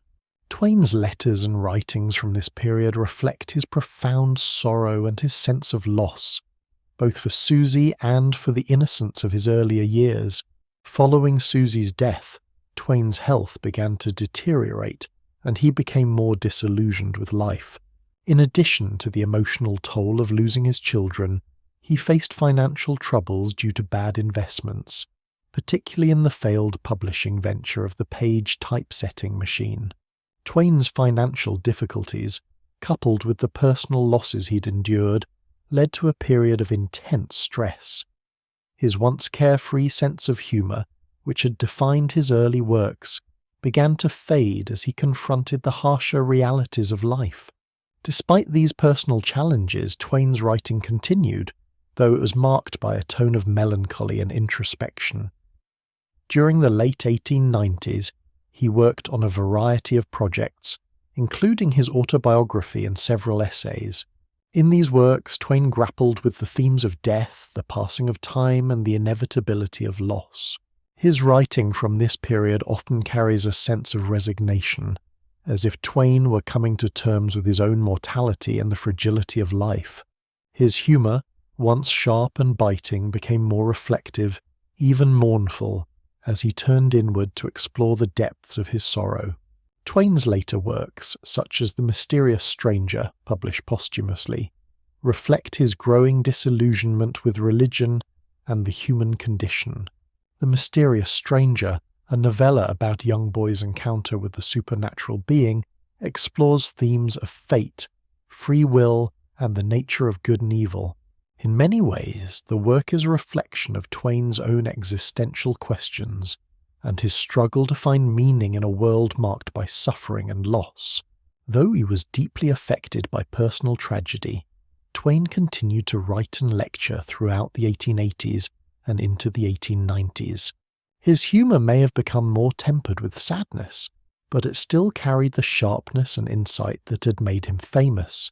However, by the turn of the century, the weight of his losses and his financial struggles had taken a toll on his spirit. He became more reclusive, spending less time in the public eye and increasingly focused on his family's legacy. In addition to his family tragedies, Twain's later years were marked by the shifting social and political landscape of the United States. As he witnessed the growing tensions in the country, particularly the imperialist expansion of the United States, he became an outspoken critic of American foreign policy. Twain's opposition to the Spanish-American War and his criticism of the U.S. government's actions in the Philippines were part of his broader disillusionment with the country's moral direction. He saw in American imperialism the same sense of hypocrisy and self-interest that he had often critiqued in his earlier works. Despite the personal and professional struggles that marked his later years, Twain's legacy as a writer and social critic remained intact. His works continued to resonate with readers, and his influence on American literature and culture only grew with time. Twain's ability to blend humor with social commentary, his deep understanding of human nature, and his fearless examination of the flaws in society made his works timeless. The 1880s and 1890s were periods of profound loss for Twain, but they were also periods of creative growth and reflection. Though he struggled with grief, financial problems, and a sense of personal loss, his works from this time reflect the complexity of the human experience. His ability to confront difficult emotions with honesty and humor allowed him to continue producing work that would shape American literature for generations to come. By the 1890s, Mark Twain had become an iconic figure in American literature. His works, such as The Adventures of Tom Sawyer and Adventures of Huckleberry Finn, had solidified his place in the literary canon, and his reputation as a humorist and social critic was firmly established.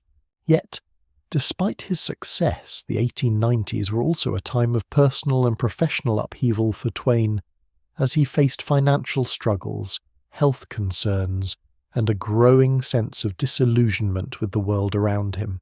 One of the most significant events of the 1890s was Twain's financial crisis.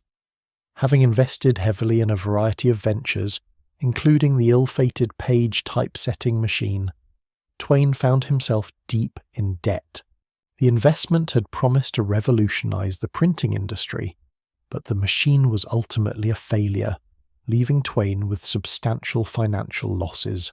In 1894, facing mounting debts and the prospect of bankruptcy, Twain was forced to embark on a lecture tour to repay his creditors. The tour took him across the United States and abroad, where he lectured and gave readings, hoping to raise enough money to secure his financial future. Despite the financial stress he faced, Twain's public persona remained as sharp and engaging as ever. His lectures were well attended, and his ability to combine humor with social critique continued to captivate audiences. Twain's wit, humor, and engaging storytelling made him a sought-after public figure, and his lectures were as much about entertainment as they were about delivering his thoughts on the state of the world. During this time, Twain also wrote several works that reflected his growing sense of disillusionment with society. One of the most notable of these was The War Prayer, 1904, a short story that critiques the blind patriotism and hypocrisy associated with war. Though not widely published during Twain's lifetime, the story powerfully condemns the idea of religious and moral justification for violence, questioning the righteousness of American military actions. The War Prayer is an example of Twain's continued commitment to social critique, even as he faced his own personal struggles. Twain's writings during the 1890s also included several essays, including his famous The Gilded Age, co-written with Charles Dudley Warner, which criticized the excesses of the post-Civil War era and the growing inequality between the rich and poor in America. In these works, Twain continued to examine the flaws in American society, using humor and satire to expose the hypocrisy and corruption that he saw in the political, economic, and social systems of his time. Yet, as the decade wore on, Twain's health began to decline, and the once vibrant public figure found himself increasingly withdrawn. In addition to his physical ailments, Twain's personal life had been marked by further tragedy. In 1896, his wife Olivia passed away, leaving him heartbroken.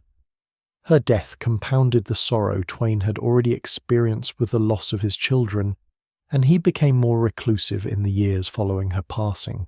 Despite his grief, he continued to write and lecture, though his works became more reflective and somber, reflecting the weight of his experiences. The 1890s also marked a period of philosophical and existential questioning for Twain.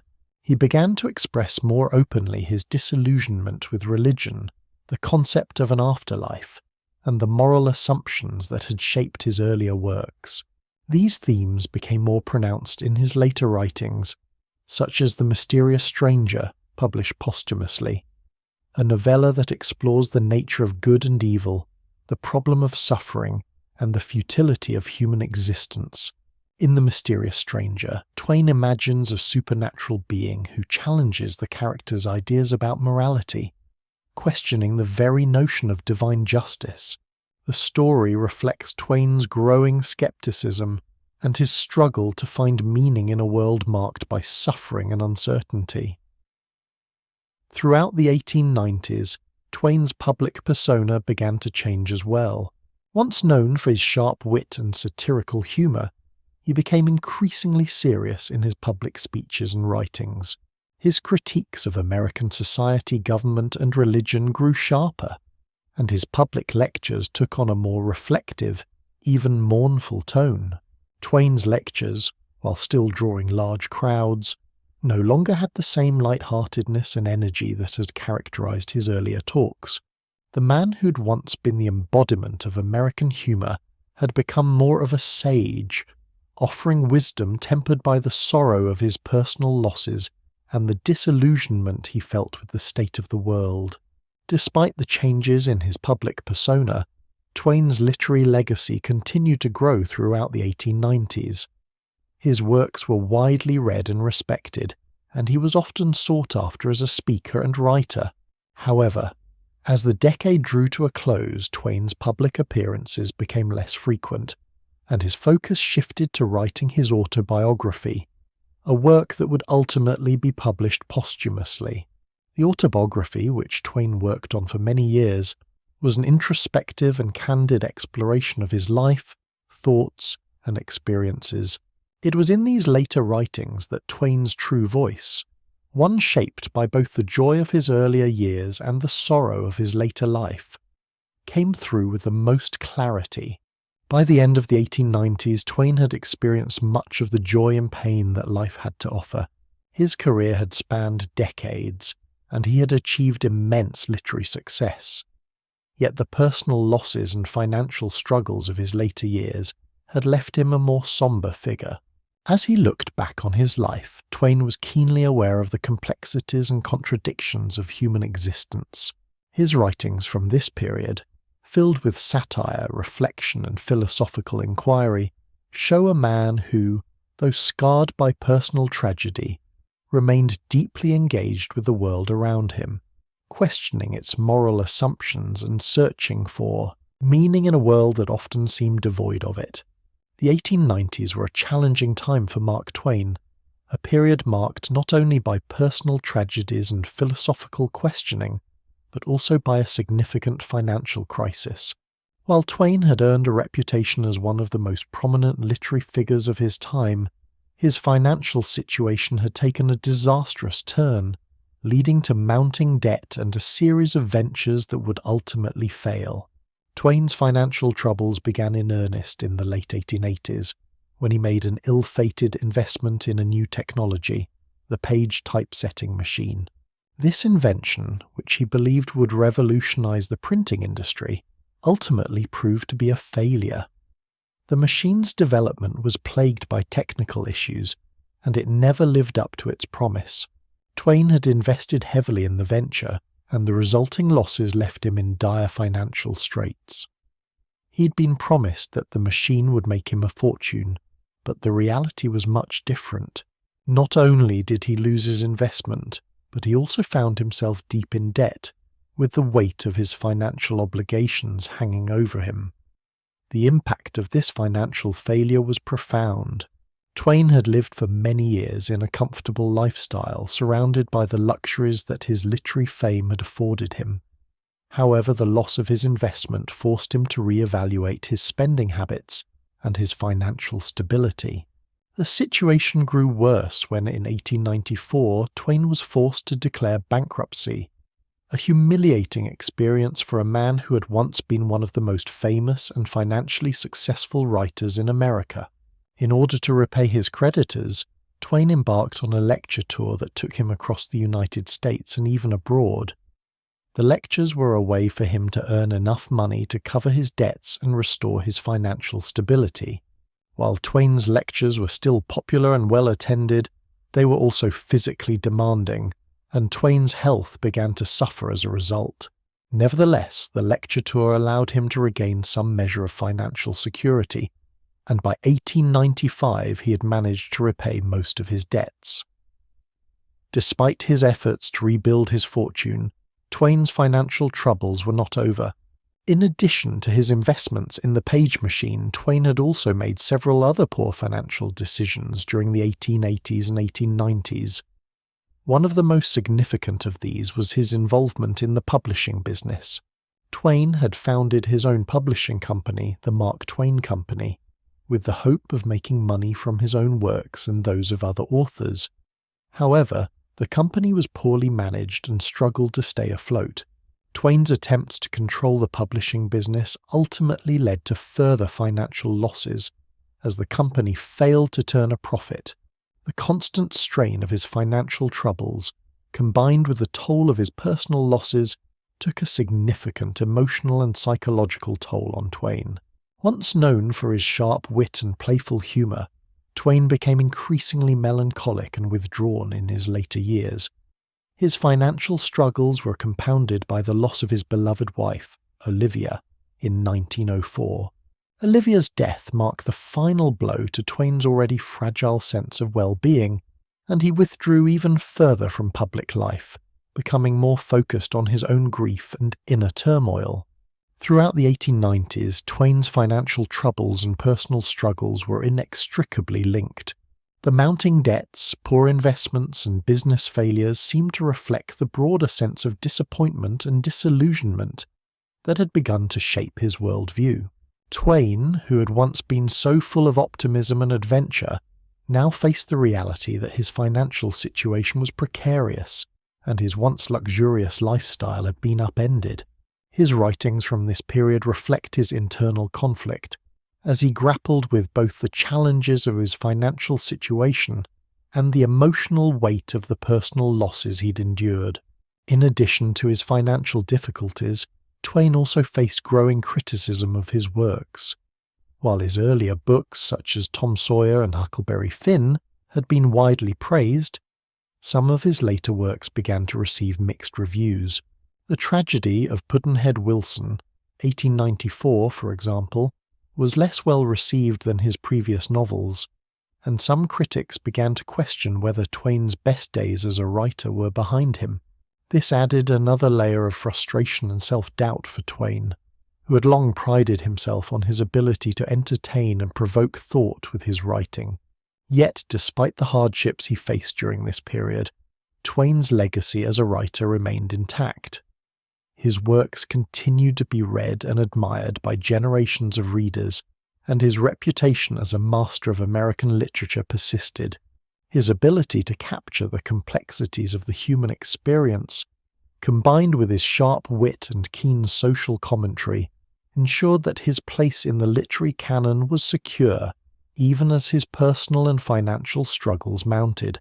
Twain's financial failure in the 1890s ultimately became a defining moment in his life, shaping his later works and the tone of his public persona. While his financial recovery allowed him to regain some sense of stability, the emotional and psychological toll of his struggles stayed with him for the remainder of his life.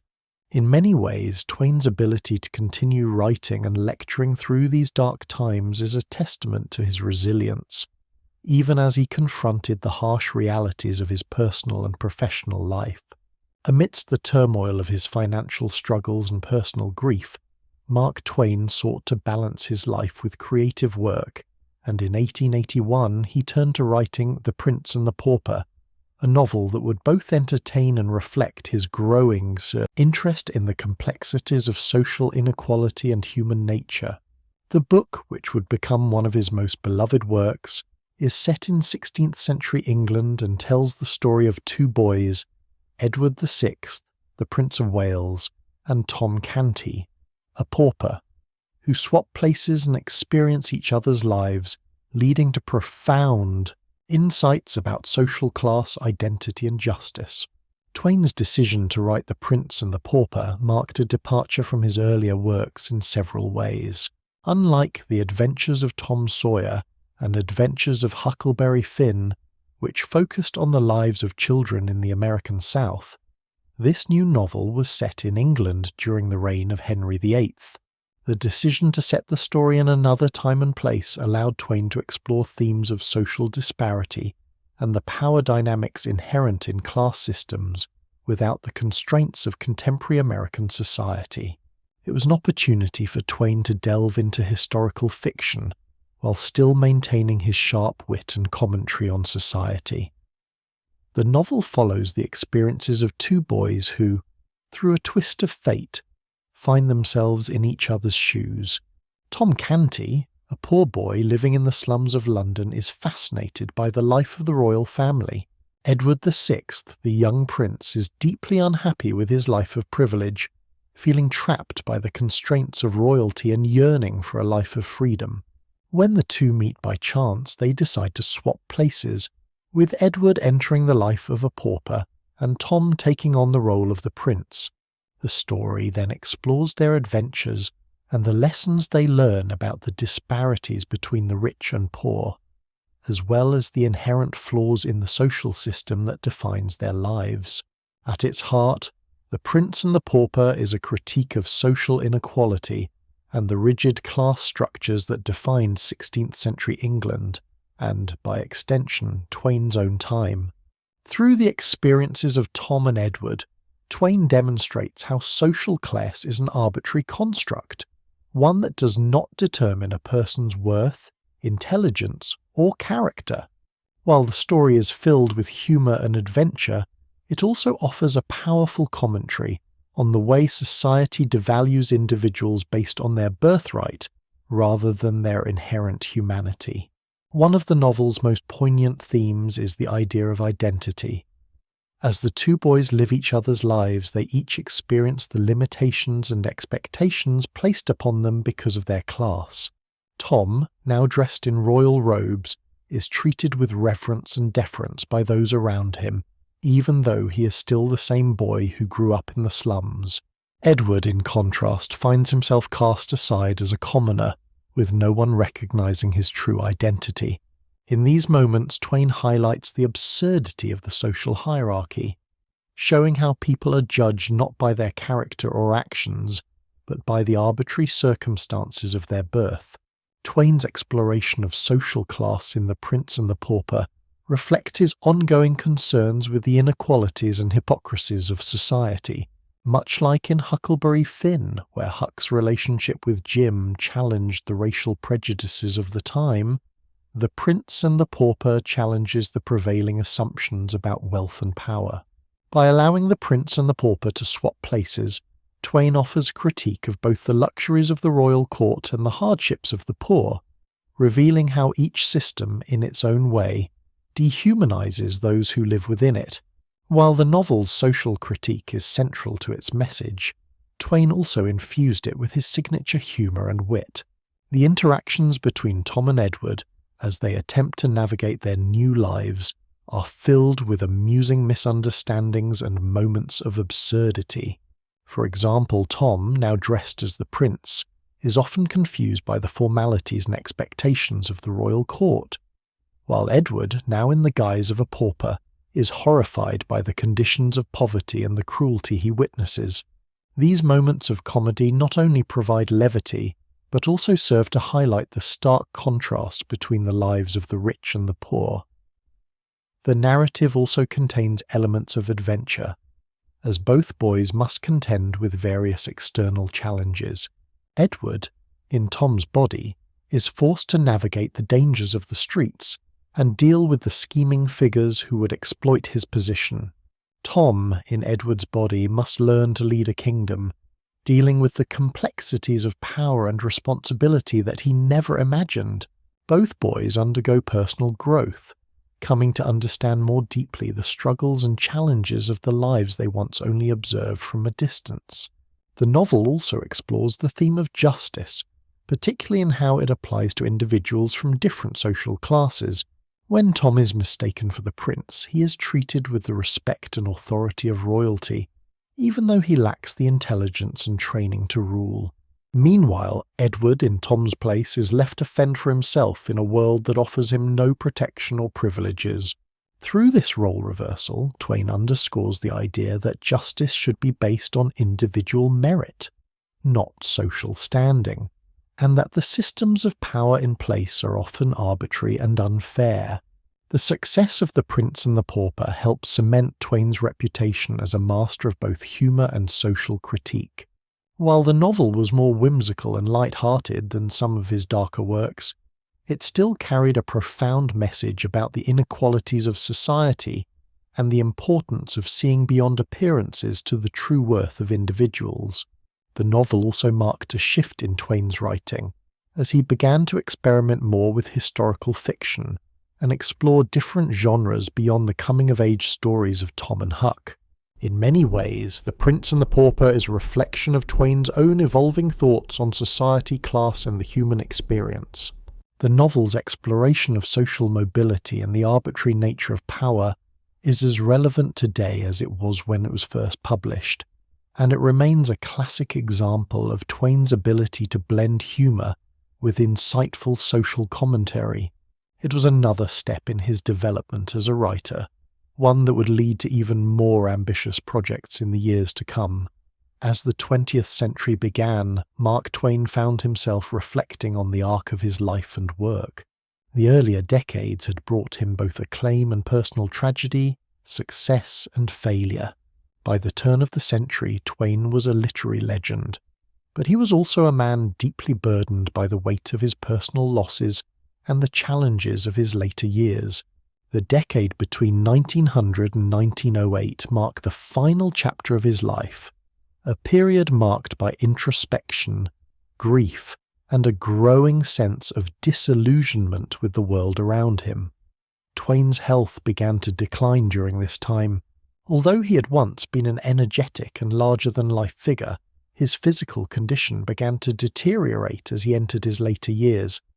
He suffered from various ailments, including frequent bouts of illness and a decline in his energy levels.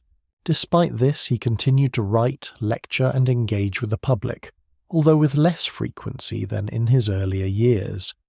In addition to his declining health, Twain also faced continued financial struggles. While he had successfully repaid his debts in the mid-1890s, the toll of his earlier financial troubles continued to haunt him. He had invested heavily in a variety of ventures, including the ill-fated Page typesetting machine and a failed publishing business. And although he had earned considerable wealth from his books and lectures, his financial misadventures left him in a precarious position. Twain's personal life was also marked by sorrow during the final years of the century. The death of his beloved wife, Olivia Langdon, in 1904 was a devastating blow. Olivia had been a constant source of support throughout Twain's career, and her death left him deeply bereft. The loss of his wife, combined with the deaths of his two children, Langdon and Susie, weighed heavily on Twain's spirit, and his grief began to overshadow much of his work. While he continued to write, his later works, such as The Mysterious Stranger, published posthumously, reflected a growing sense of existential questioning and philosophical despair. Despite the personal turmoil he faced, Twain's writing in his final years was characterized by his enduring ability to capture the complexities of the human experience. His later works explored the darker side of humanity and questioned the nature of morality, religion, and the meaning of life. The Mysterious Stranger, for example, was a philosophical novella that dealt with questions of good and evil, fate, and the existence of a higher power. The story tells the tale of a young boy who encounters a supernatural being who offers him a view of the world that challenges the very foundations of human belief. In many ways, The Mysterious Stranger reflects Twain's growing disillusionment with the world around him. The novella is filled with dark humor and existential questions, suggesting that life is ultimately meaningless and that human beings are subject to forces beyond their control. The story's tone is much darker than the humor and satire for which Twain had been known in his earlier works, reflecting the toll that his personal losses and his philosophical struggles had taken on his outlook. Despite the dark themes in much of his later writing, Twain's wit and humour remained evident, albeit in a more melancholic and reflective form. His ability to blend humour with biting social critique continued to characterise his work, even as he grappled with questions of mortality and the meaning of life.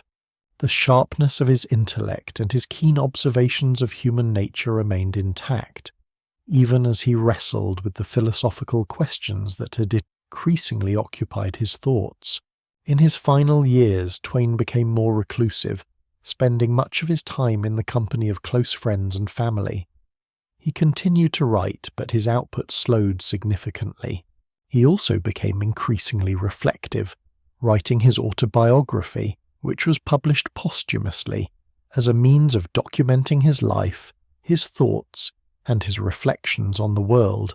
The autobiography, filled with anecdotes, humour, and philosophical musings, provides a unique glimpse into Twain's mind as he looked back on his remarkable career and the life he had lived. Twain's last public appearance was in 1908, when he was invited to speak at a banquet in his honour. Although he was frail and in declining health, his speech was filled with the humour and sharpness that had made him famous. The speech, in which he reflected on the passing of time and the changes he'd witnessed, was one of his final public statements, a poignant reminder of the man who had once been the voice of a generation. Mark Twain died on April 21, 1910, at the age of 74. His passing marked the end of an era in American literature, but his legacy lived on. His works, which had captured the essence of American life, continued to resonate with readers, and his influence on subsequent generations of writers remained profound. Twain's ability to blend humour with social critique, his exploration of the complexities of human nature, and his fearless examination of the contradictions in society made his works timeless. In the years following his death, Twain's influence only grew. His works have been translated into numerous languages and adapted into countless films, plays, and other media. His legacy as one of the greatest American writers remains secure, and his ability to capture the humour and pathos of the human condition continues to make him a beloved figure in the literary world. As Twain's life came to a close, he was aware that his work had left a lasting mark on American culture and literature. His final years, marked by personal loss, health struggles, and existential questioning, were a time of reflection, but they were also a testament to the resilience and depth of his character. Twain's journey from the banks of the Mississippi River to the heights of literary fame was one of remarkable achievement, and his life remains an enduring symbol of the complexities and contradictions of the human experience. As Mark Twain entered the final chapter of his life, the closing years brought with them an inevitable reflection on the ideals that had shaped both his personal and professional journey. The American dream, that central notion of opportunity, success, and the belief in self-made individuals, had long been an important theme in Twain's work. But as the 20th century unfolded, and as Twain wrestled with personal loss, financial struggles, and societal change, he grew increasingly skeptical of this ideal. Twain's early writings had often been infused with a sense of optimism about the possibilities of America, a land of adventure, exploration, and freedom. In works like The Adventures of Tom Sawyer and Adventures of Huckleberry Finn, America itself was portrayed as a place of boundless potential, where the individual could strike out for new horizons and make his own fate.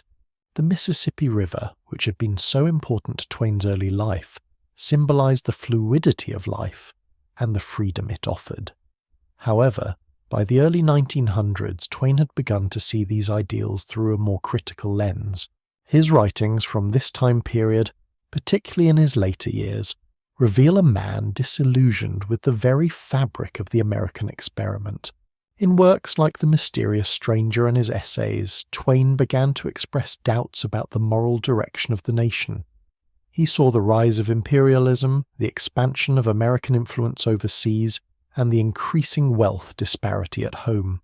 The idealized version of the American dream, one where all men could rise above their circumstances, seemed to him increasingly hollow in light of the social and political realities he observed. The 1898 Spanish-American War was particularly significant in shaping Twain's views on American imperialism. Twain had initially been a supporter of the war, as many Americans were, swept up in the fervor of patriotism and the idea of extending American power. However, as the war progressed and its consequences became clearer, Twain grew disillusioned with the idea of empire. He became a vocal critic of US intervention in foreign countries, particularly in the Philippines, where the US government's actions were seen as a form of imperial conquest. Twain, once an advocate of the American dream, now saw imperialism as a betrayal of the nation's founding principles of freedom and equality.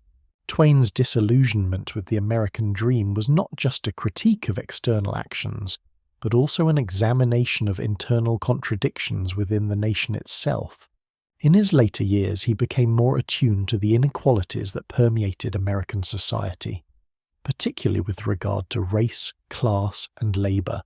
His experiences as a young man working among the poor and disenfranchised had shaped his understanding of the world. But as he grew older, he became even more critical of the social systems that perpetuated inequality.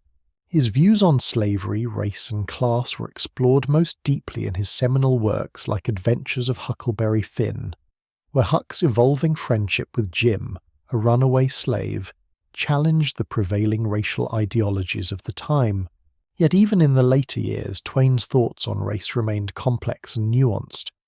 He spoke out against the racism he saw in his society, but at times he also struggled with his own biases and the deeply ingrained prejudices of his upbringing. This complexity in his views mirrored his broader disillusionment with the ideals of the American dream. Twain's reflections on the American dream became more somber as the years passed. He questioned whether the promise of opportunity for all was ever truly possible. The disparities in wealth and power, the prevalence of corruption in politics, and the treatment of marginalized groups led Twain to wonder whether the American system could ever live up to its idealized image. His critiques of the system were not just moral, they were deeply personal, shaped by the pain and disillusionment he'd experienced in his own life. The man who had once celebrated the boundless optimism of a new America in his early works now looked at his country with a more cynical eye. Twain had witnessed firsthand the profound contradictions that lay at the heart of the nation. On one hand, there was the ideal of liberty and equality.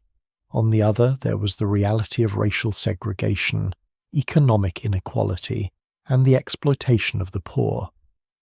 The gap between the two, for Twain, had only grown wider with time, yet, even in the face of his disillusionment, Twain never lost his sharp wit or his ability to find humour in the absurdities of life.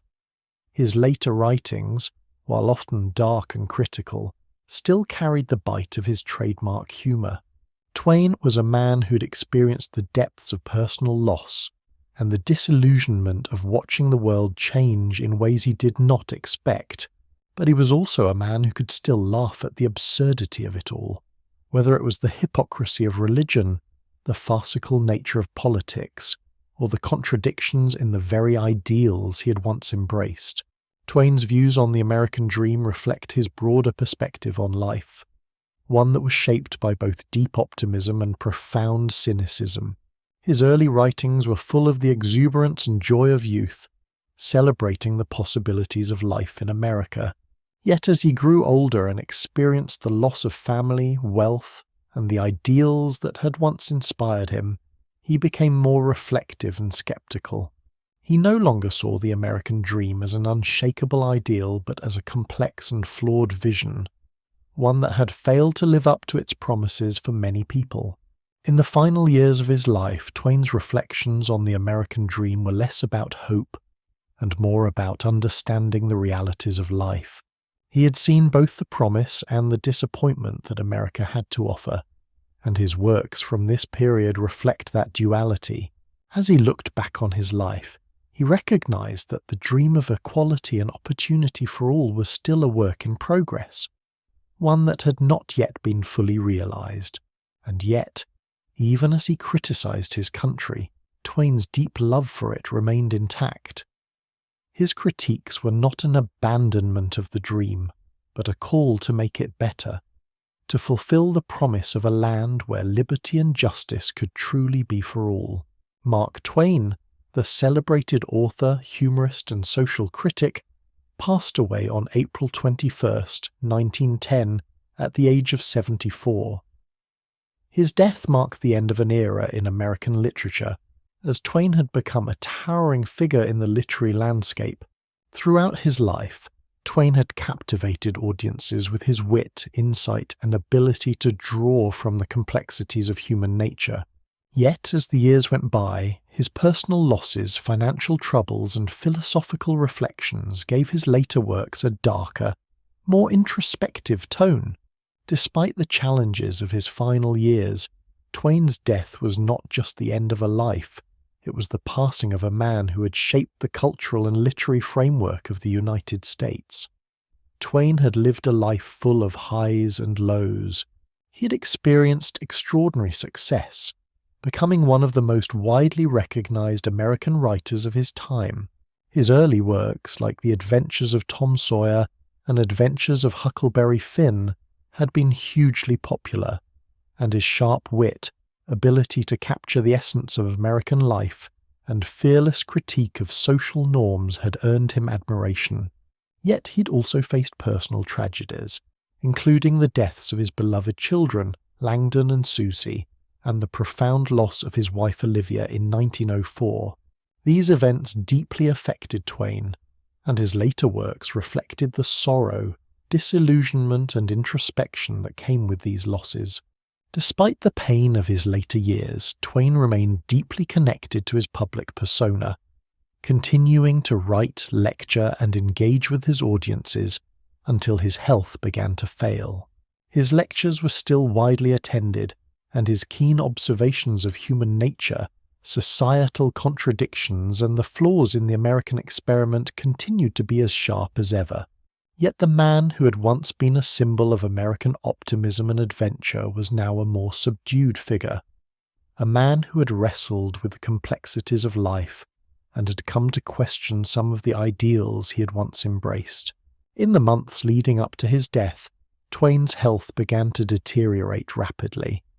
He'd been in poor health for several years, suffering from ailments that had increasingly limited his ability to engage with the public and pursue his work.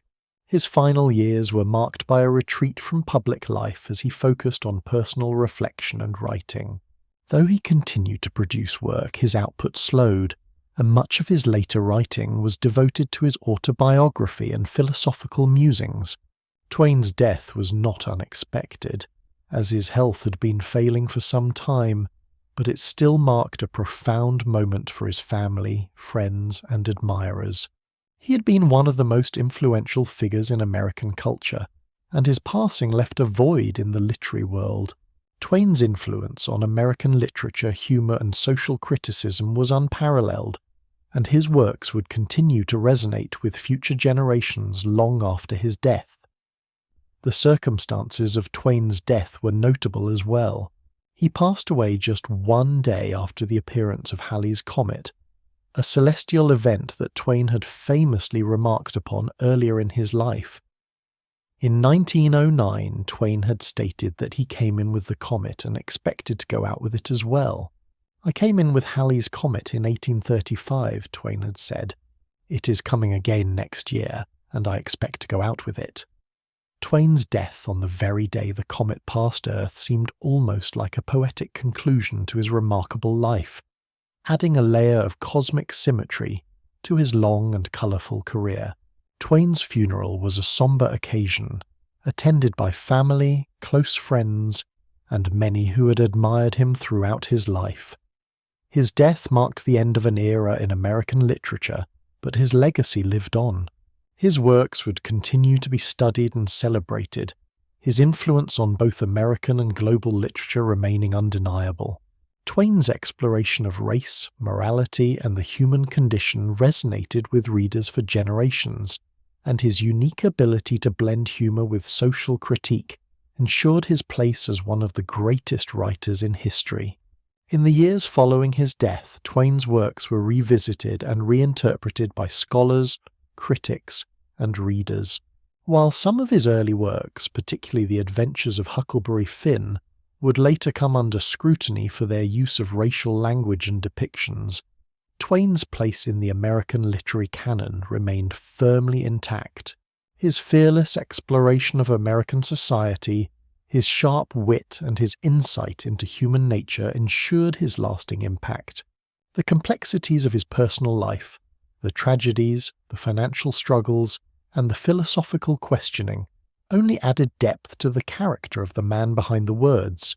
Twain's legacy has lived on in countless adaptations, academic studies, and popular culture references. His humor, while laced with sharp social critique, has continued to entertain generations of readers, and his novels have remained central to the American literary canon.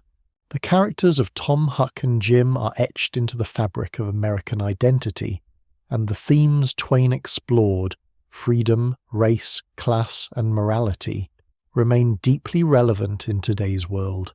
Mark Twain's death marked the passing of one of America's greatest storytellers, a man whose works not only entertained but also challenged the social norms of his time.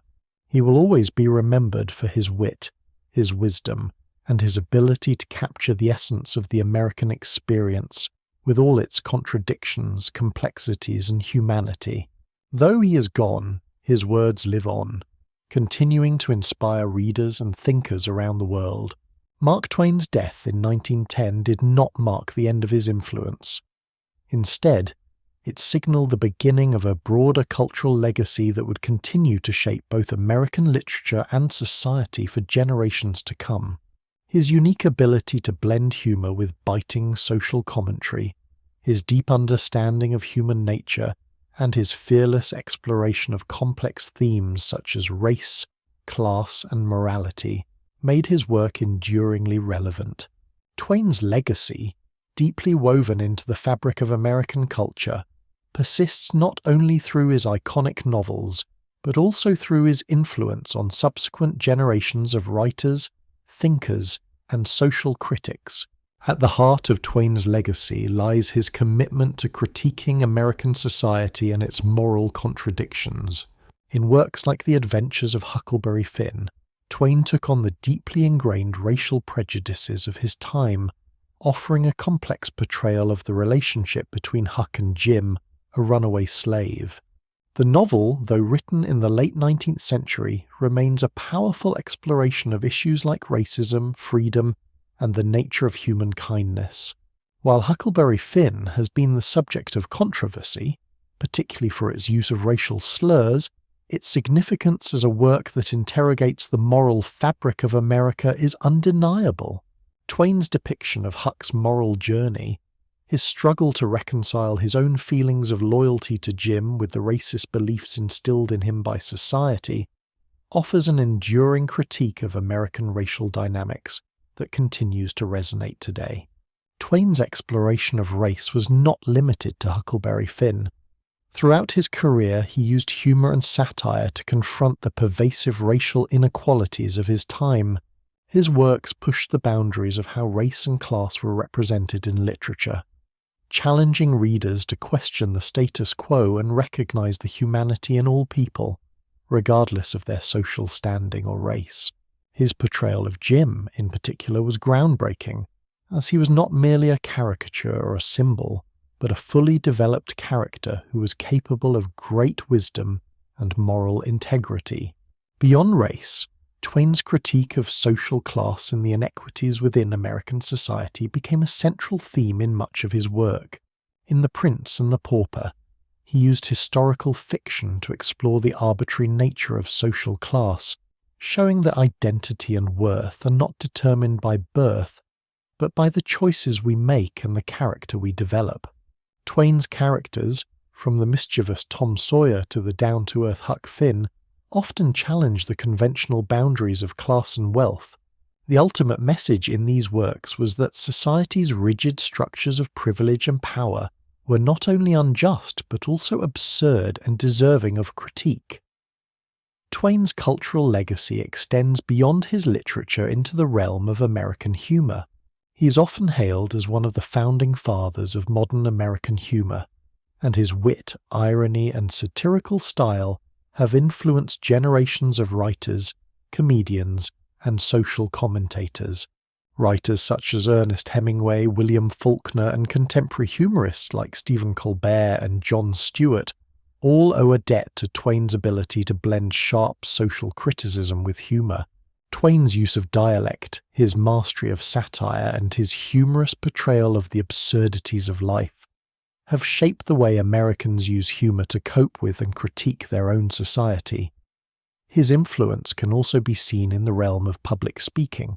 Twain was not just a writer but a beloved public figure who toured extensively, delivering lectures that were as entertaining as they were thought-provoking. His lectures allowed him to engage directly with audiences, and his storytelling abilities made him a sought-after speaker. Twain's public persona was as much a part of his legacy as his literary work, and his lectures became an integral part of his cultural impact. Even today, his speeches, filled with anecdotes, humor, and wisdom, continue to be studied and admired. Twain's work has also had a lasting impact on American literary traditions, influencing the development of the American novel. In particular, his exploration of American life, both the good and the bad, set the stage for later writers to explore the complexities of the American experience. The themes of freedom, identity, and moral questioning that Twain tackled in his novels paved the way for later writers to explore similar themes in different contexts. Twain's legacy is often seen as one of the first true examples of American realism, where characters, settings, and situations were depicted with an unflinching eye for both the beauty and the flaws of society. Moreover, Twain's portrayal of the American landscape, particularly the Mississippi River, became symbolic of the American spirit itself. The river was a place of both freedom and danger, where individuals could escape the constraints of society and discover their own identities. It is in this setting that many of Twain's most memorable characters embark on journeys of self-discovery. The river, in a way, represents the American dream itself, both a place of possibility and a reminder of the challenges inherent in pursuing it. Despite the challenges that have come with the changing perceptions of his works, particularly in terms of race and language, Twain's legacy endures. The complexities of his life and his writing have led to renewed discussions about how we interpret literature, the ways in which we view historical context, and how works can be both a product of their time and a critique of that same time. As such, Twain remains a figure whose work continues to evolve in meaning, and whose relevance is never truly extinguished. Twain's death in 1910 marked the end of an era, but his influence on American culture, literature, and humor continues to shape the way we think about society and the world around us. His ability to address the complexity of life with humor, while never shying away from the hard truths, made him a writer for the ages. Today, Mark Twain is remembered not only for his iconic novels and his ability to turn a phrase, but for his enduring commitment to questioning the injustices of society and challenging the status quo. His legacy is one of unflinching honesty, sharp wit, and a deep understanding of the human condition, qualities that continue to inspire readers and thinkers across the world. Mark Twain's influence extends far beyond his time, transcending the pages of his novels and impacting generations of writers, filmmakers, and artists who have drawn inspiration from his work. Even over a century after his death, Twain's voice and the themes he explored continue to resonate in modern culture. With his work still serving as essential texts in literature classrooms, adapted into films, plays, and even digital media, his ability to tackle universal human experiences, such as the quest for freedom, the struggles against injustice, and the exploration of identity, has made his work timeless, transcending both geography and time. One of Twain's most significant impacts has been on the development of American literature. His blending of humor with social critique in works like The Adventures of Huckleberry Finn set the stage for future writers to explore American life in all its complexities. Twain's focus on the human condition, his daring exploration of race, and his fearless critique of societal norms allowed him to break free from the literary conventions of his time. He paved the way for later American authors like Ernest Hemingway, William Faulkner, and Flannery O'Connor, all of whom admired Twain for his unflinching honesty and his ability to capture the realities of American life, both the light-hearted and the troubling aspects. Ernest Hemingway famously declared that all modern American literature comes from Huckleberry Finn, seeing in Twain's work a model for how to represent the American experience in literature. Hemingway, known for his minimalist style and sharp observations of human nature, was influenced by Twain's ability to capture deep truths about people and society while using humor and simple language. Twain's characters, particularly Huck Finn, were examples of the kind of complex, morally ambiguous figures that later writers would emulate. In many ways, Huck's internal struggle and moral growth became a template for the kinds of flawed but deeply human protagonists that emerged in 20th century American fiction. Twain's influence can also be seen in the development of the American short story. His early works, such as The Notorious Jumping Frog of Calaveras County, demonstrated his skill in capturing the essence of a place and people within a brief yet powerful narrative. Twain's mastery of dialect and his ability to craft vivid characters from all walks of life were hallmarks of his storytelling, and they became a foundation for later writers like Sherwood Anderson and Raymond Carver, who similarly focused on capturing the nuances of everyday life with brevity and precision. In the realm of popular culture, Mark Twain's influence endures in films, television shows, and adaptations that bring his iconic characters and stories to life.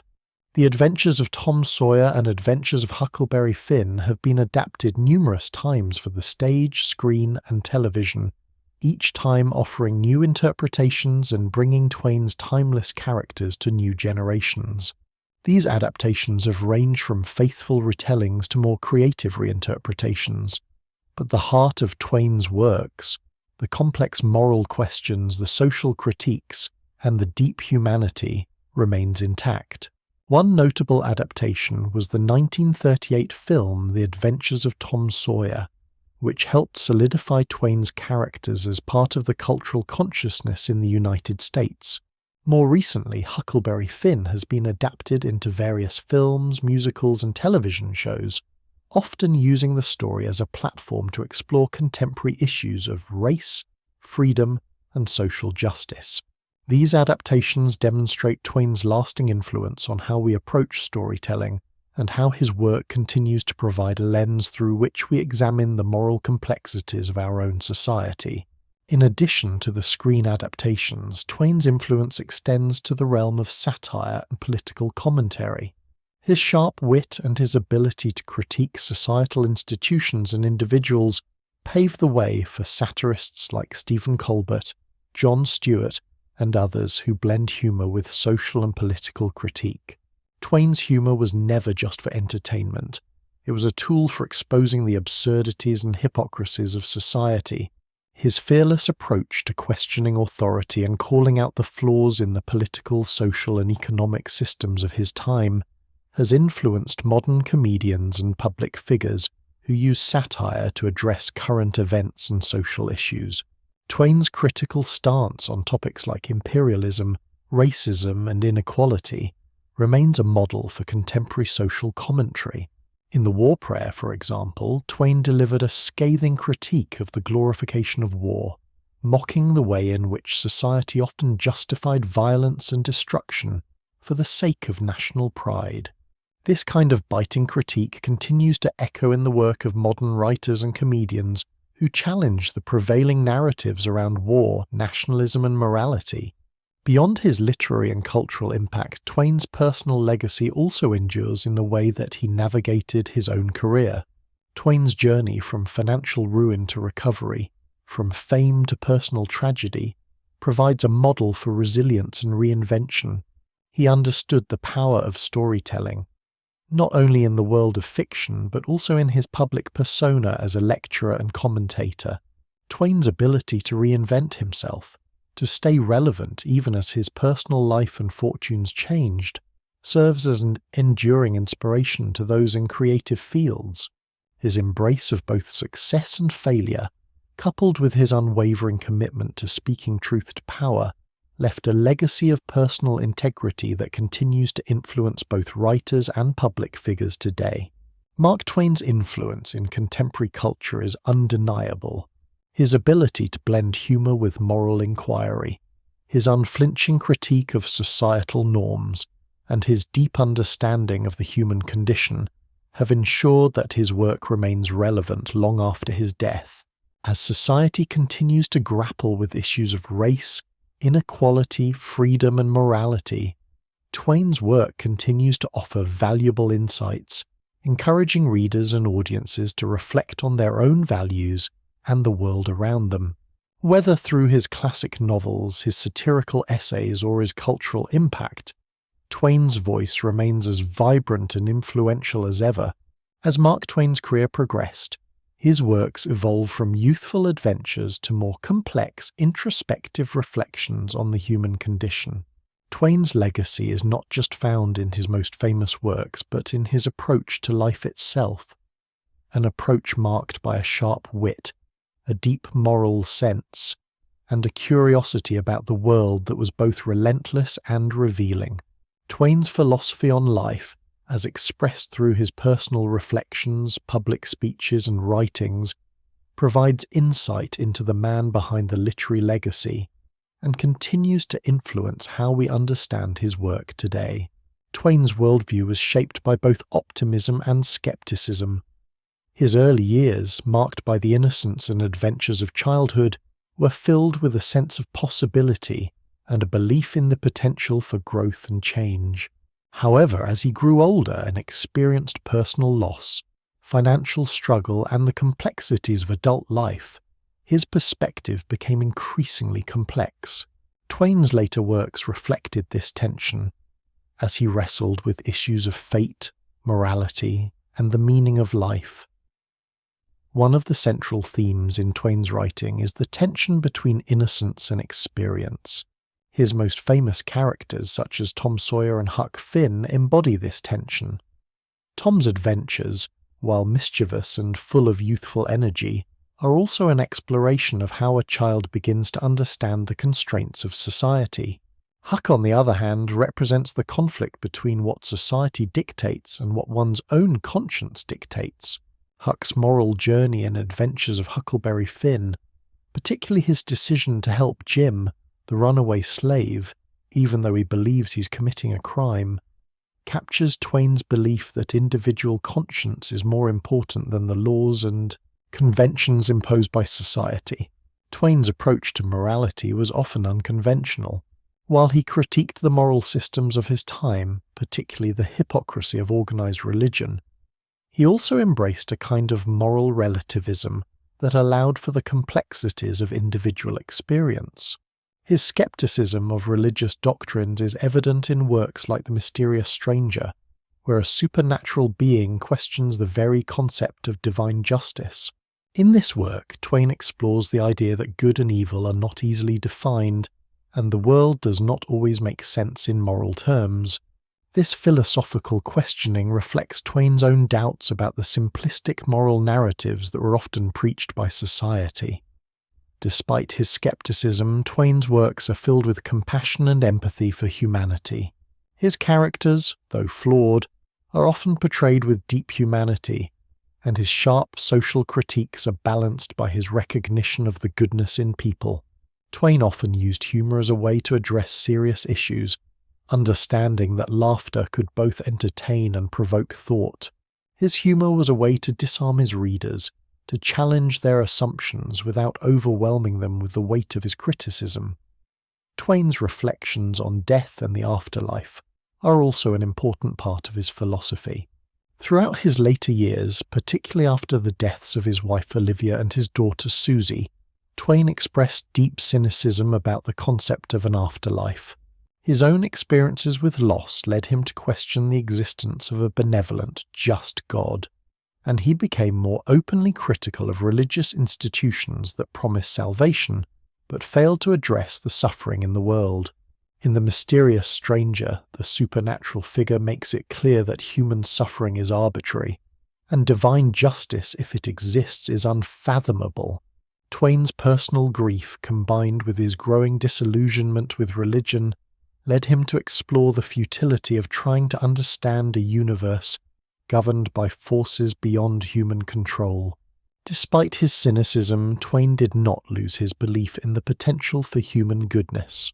His later works, though darker and more introspective, still carried a sense of hope, an acknowledgement that individuals could act with kindness, integrity, and compassion, even in a world that seemed indifferent to these values. Twain's belief in the possibility of change, both on a personal and societal level, is a recurring theme in his works. Though he often critiqued the systems of power that perpetuated inequality and injustice, he never lost his faith in the capacity for individuals to resist these systems and to act according to their conscience. In his personal life, Twain's philosophy was often expressed through his actions. Despite his later disillusionment with the world, he maintained a lively curiosity about people, places, and ideas. He travelled widely, seeking out new experiences and continuing to engage with the world even as he grew older. Twain's travels, particularly his journey through Europe and the Holy Land, were not just opportunities for literary material, but also reflections of his desire to understand different cultures and perspectives. His lectures, filled with humour and insight, were an extension of this curiosity, offering audiences a chance to see the world through his eyes. Twain's legacy is not only one of literary achievement, but also of intellectual curiosity and moral questioning. He challenged the assumptions of his time and used his works to engage readers in a deeper exploration of the human experience. His writing, while often humorous and satirical, was also a way to provoke thought about the social, political, and moral issues of his day, and those issues remain relevant today.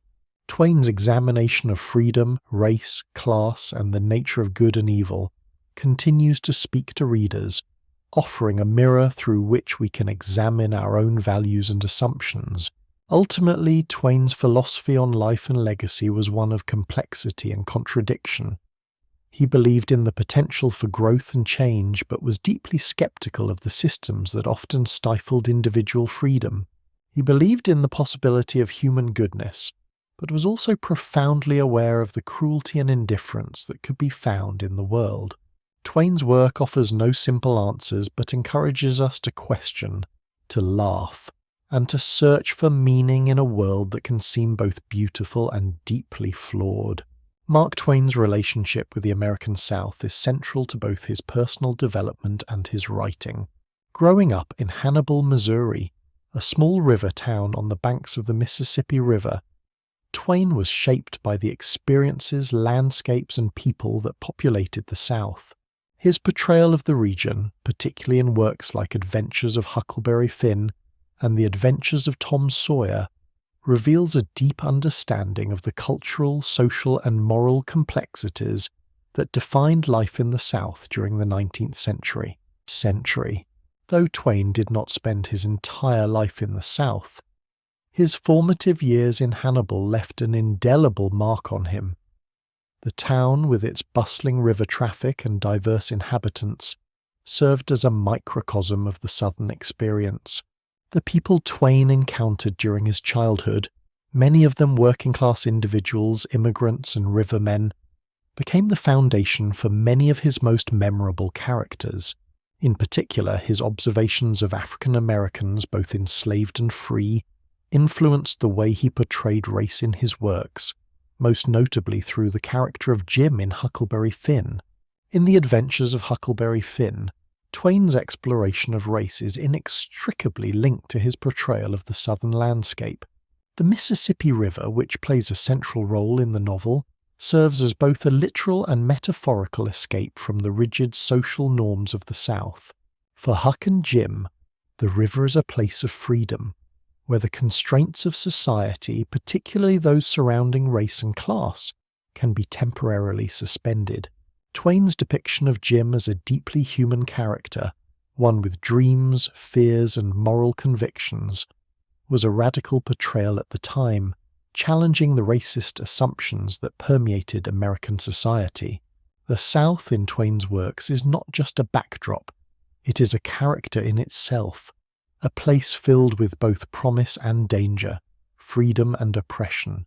The cultural tensions of the time, particularly those related to slavery, race, and the institution of the South's social hierarchy, are vividly depicted in Twain's writing. His Southern characters, whether they are the adventurous Tom Sawyer or the morally conflicted Huck Finn, are always in some way shaped by their environment. Twain's keen observations of the people and customs of the South provide a window into the complexities of American society during the antebellum period and beyond. Though Twain left Hannibal for much of his life, the South remained a significant point of reference throughout his career. His travels, particularly his time spent in the South as an adult, allowed him to continue his exploration of race, class, and social norms. Twain's public life as a speaker and lecturer also gave him a platform to critique the social injustices he saw around him, including the oppressive racial systems in the South.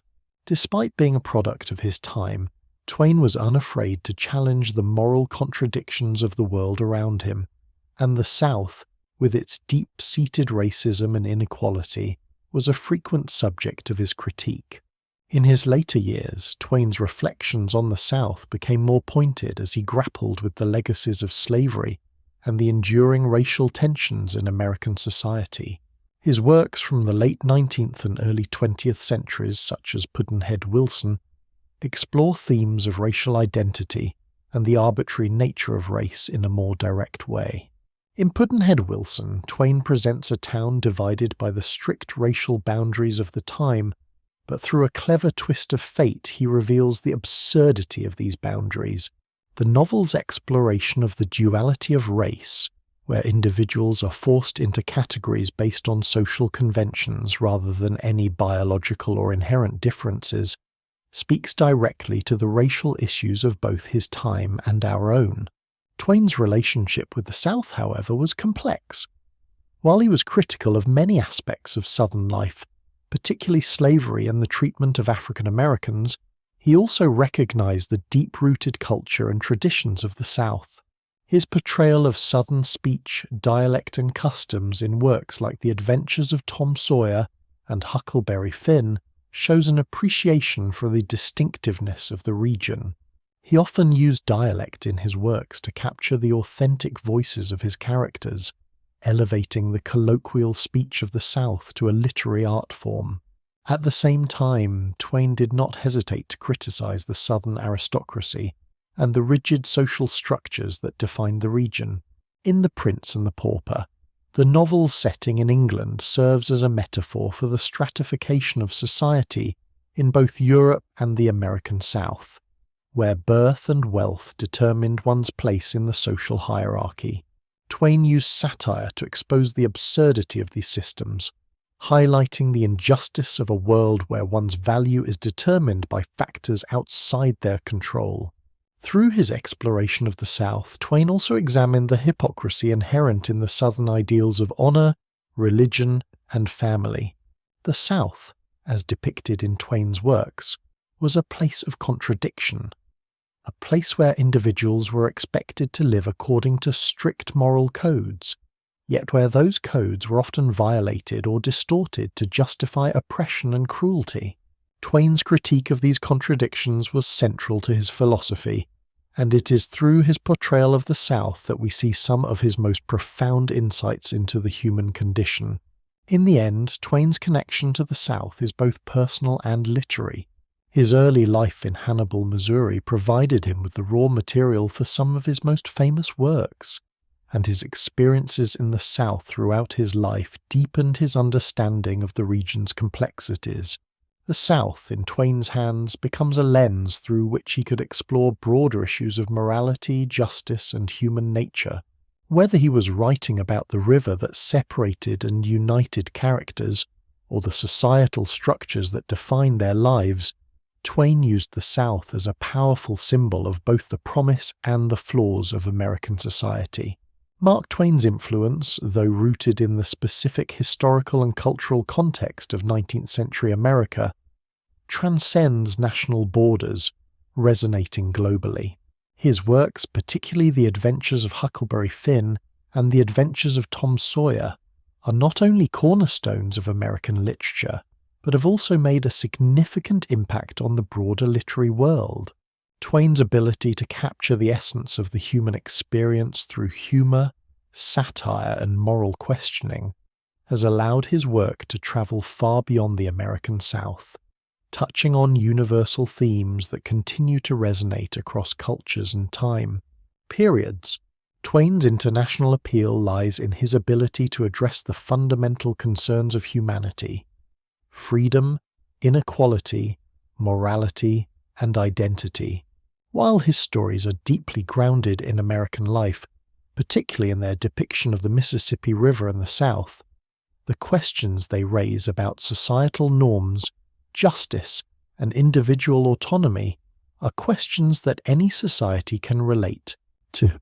Twain's exploration of racial dynamics in Huckleberry Finn, for example, offers a critique of slavery and systemic racism that has global relevance, particularly as issues of racial justice continue to be of paramount importance in countries around the world. Beyond his exploration of race, Twain's works have been celebrated for their biting social criticism and their challenge to the status quo.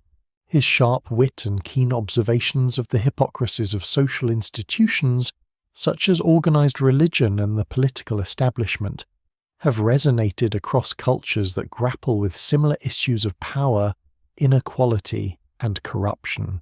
Twain's fearless satire of the conventions of his time continues to provide a model for writers, comedians, and social critics who seek to challenge societal norms and expose the flaws within their systems. As a result, Twain's works have been translated into numerous languages, read and studied worldwide.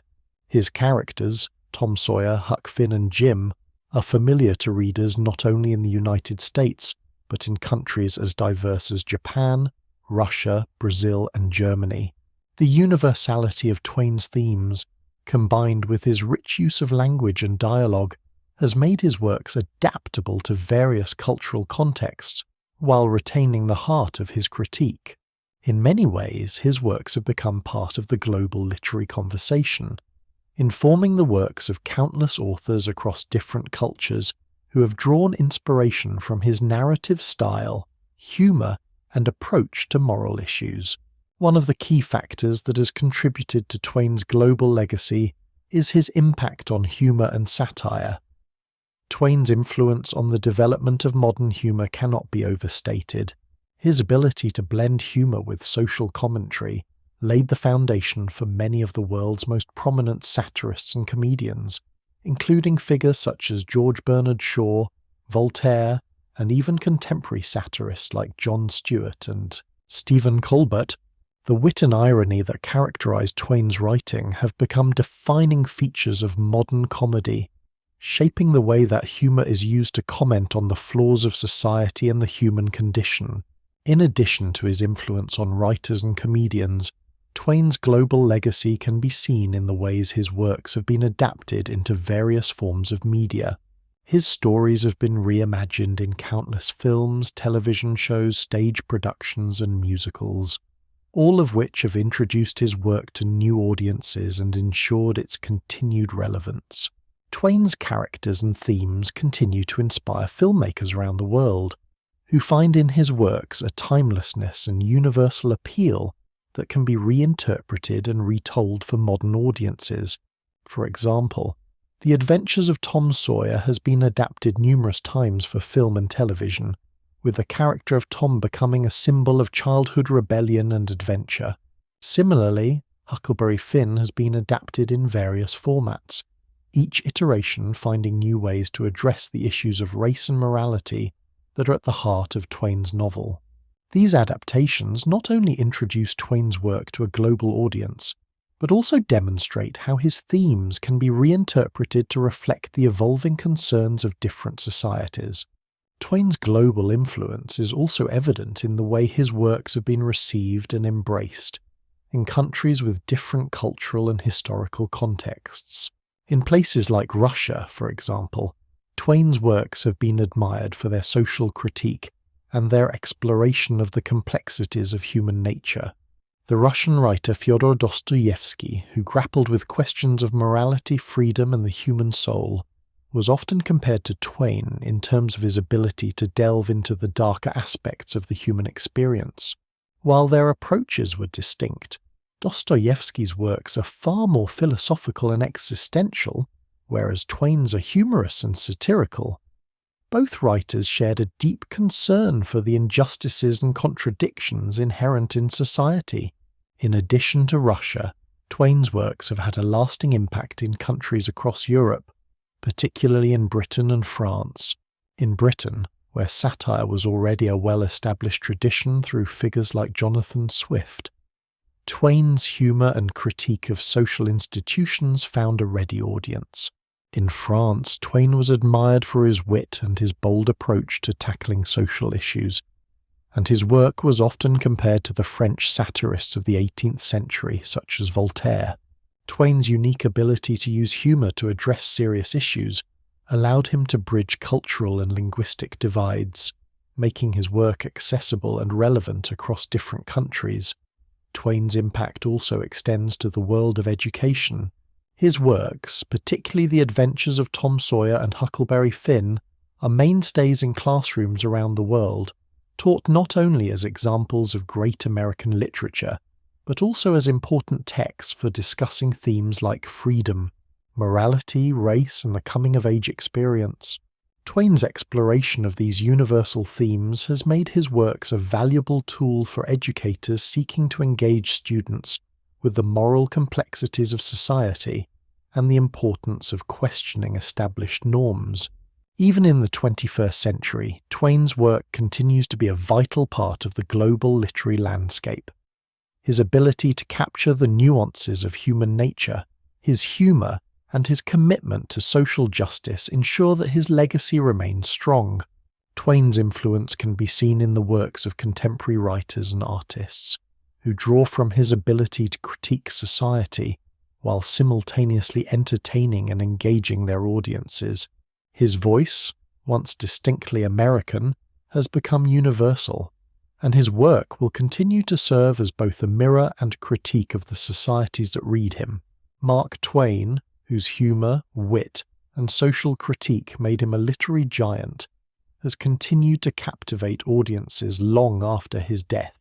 In the 21st century, his work remains as relevant as ever, with readers and critics revisiting his novels, essays, and letters to explore the complexities of the human experience, the nuances of American society, and the contradictions inherent in both. Twain's themes, particularly those related to race, freedom, and the moral struggles of individuals, continue to resonate in a world that is still grappling with many of the same issues he so deftly explored in his time. One of the reasons Twain's appeal endures is the universality of his themes. Although his work is deeply embedded in the cultural and historical context of 19th century America, the issues he addressed, such as racial inequality, the pursuit of freedom, and moral self-discovery, have not lost their relevance. Adventures of Huckleberry Finn remains one of the most widely read and debated novels in American literature, precisely because it tackles the difficult and persistent issue of race in a way that feels fresh and thought-provoking even today. Huck's moral struggle, whether to help Jim, a runaway slave, gain his freedom, or to uphold the racist laws and conventions of his time, forces readers to confront the ongoing legacy of racial injustice. In a modern context, Twain's works have also taken on new meanings, as they are re-examined through the lens of contemporary issues. The continued debate over race and the treatment of African Americans in the US makes Huckleberry Finn more timely than ever, as readers see Huck's evolving relationship with Jim as a metaphor for the moral and ethical challenges that still face society. While Twain himself may have been limited by the prejudices of his time, his novel has become a powerful tool for discussing the difficult, often uncomfortable realities of race, class, and freedom in America. It challenges readers to question their own assumptions, to reflect on how far society has come and how much further there is to go. Twain's humour too has proved to be timeless. His ability to blend sharp social commentary with levity has ensured that his works remain approachable even when dealing with serious themes. His comedic style, which mixes irony, satire, and slapstick humour, allows readers to laugh at the very social injustices and absurdities he sought to expose. His humour is often a vehicle for critique. His observations about human nature and society's contradictions make readers laugh, but they also make them think critically about the world around them. Moreover, Twain's writing style itself has had a lasting influence on modern literature. His mastery of colloquial speech, particularly in his use of dialects to bring his characters to life, was revolutionary in its time and has influenced countless writers since. The authenticity and vibrancy of his characters, whether they are innocent children like Tom Sawyer or the morally complex Huck Finn, is a result of his keen ear for language and his ability to capture the nuances of speech and behaviour that define people from all walks of life. Contemporary authors, from contemporary American writers like Toni Morrison and Cormac McCarthy to international voices like Chimamanda Ngozi Adichie, have drawn on Twain's ability to craft rich, fully realised characters who reflect the complexities of the world they inhabit. Twain's appeal also lies in his fearless exploration of difficult topics. In his era, many of his critiques, particularly those related to imperialism, religion, and the American government, were considered radical. Today, his critiques still feel bold, and his work has found a place in conversations about power, authority, and societal norms. His opposition to the Spanish-American War and his condemnation of U.S. imperialism in the Philippines, for example, continue to be relevant in discussions about American foreign policy. Twain's willingness to stand against the prevailing winds of his time has inspired generations of readers to think critically about the world and their place within it. His sharp criticisms of organized religion and social institutions have also led him to be regarded as a kind of intellectual iconoclast, whose work transcends the boundaries of literature and enters the realm of social philosophy.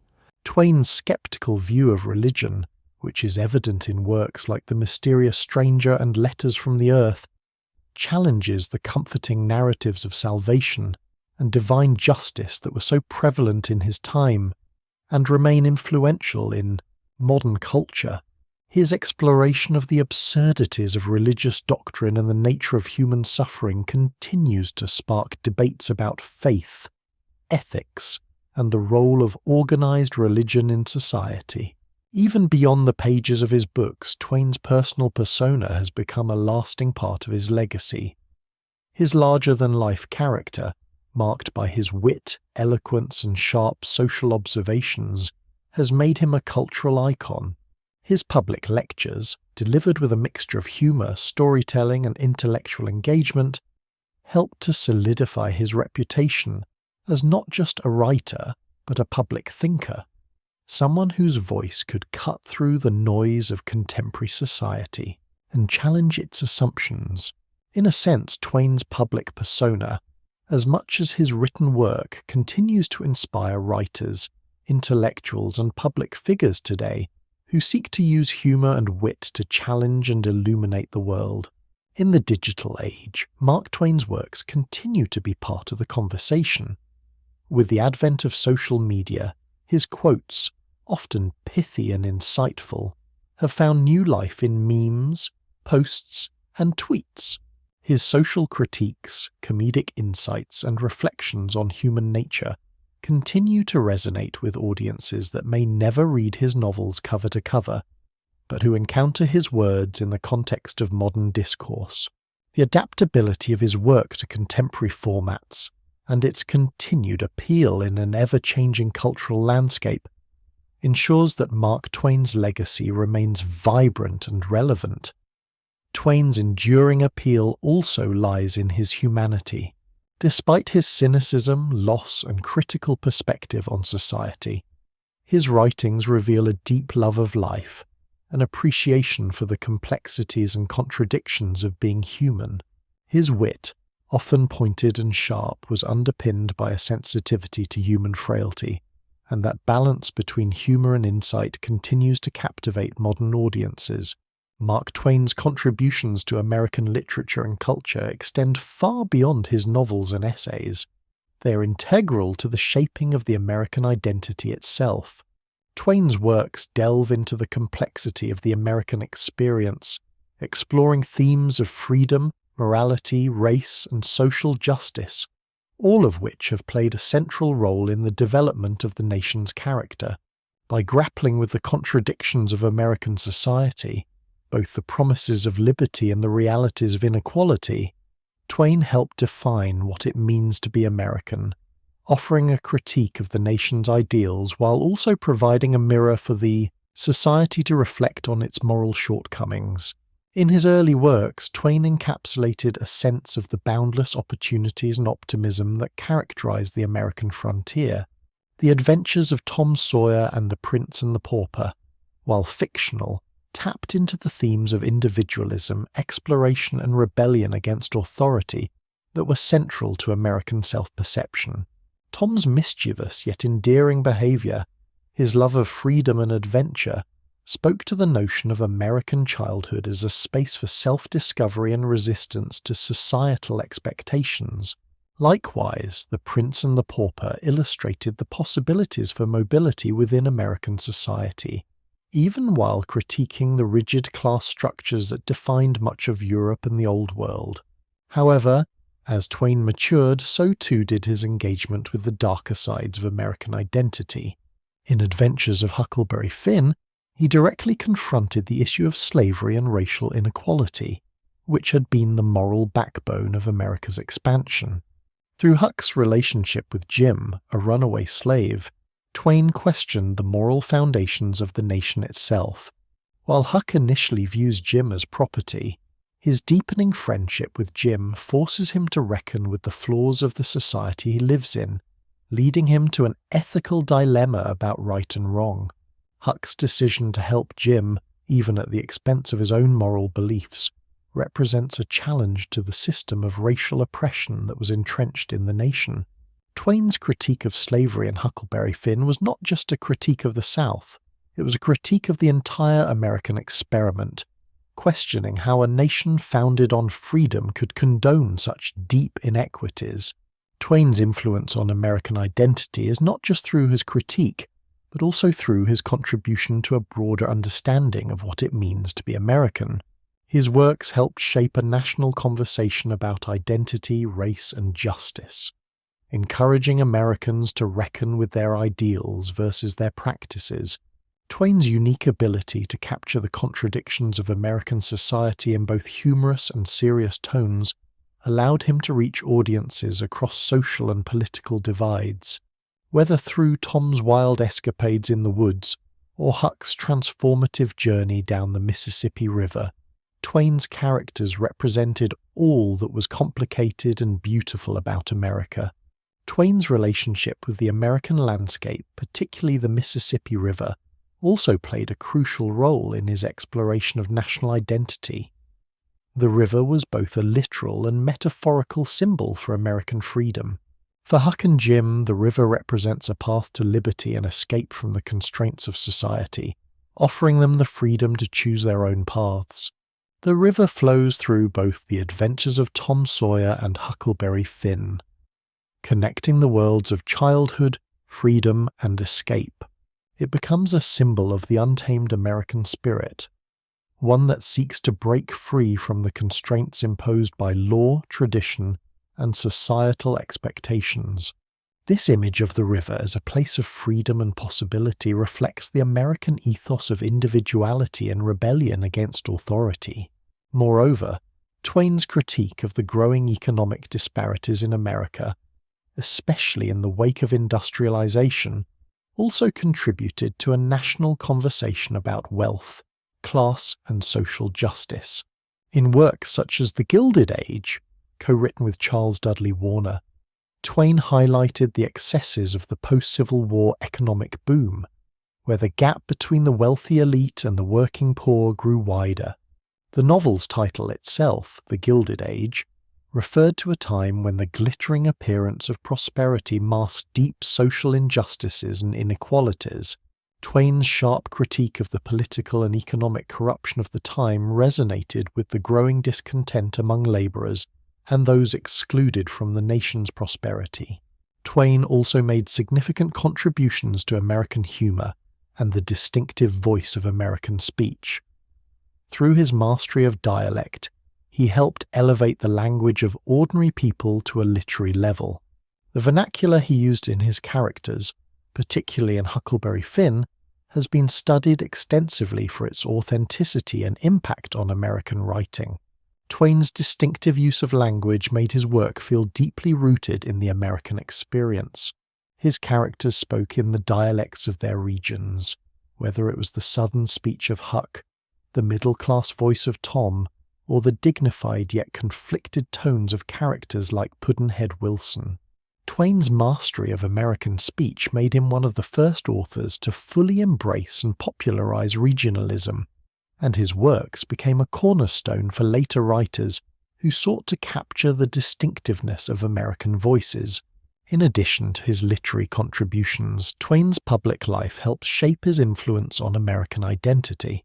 His role as a public intellectual, his outspoken views on politics, race, and social justice, and his prolific lecturing and writing contributed to a broader sense of civic engagement. Twain used his public platform to comment on the social issues of his time, whether critiquing American imperialism, calling for social reform, or questioning religious dogma. His wit and humour made him an influential voice in the national conversation about American values and the role of the individual in society. Twain's work has had an enduring impact on how Americans view themselves and their history.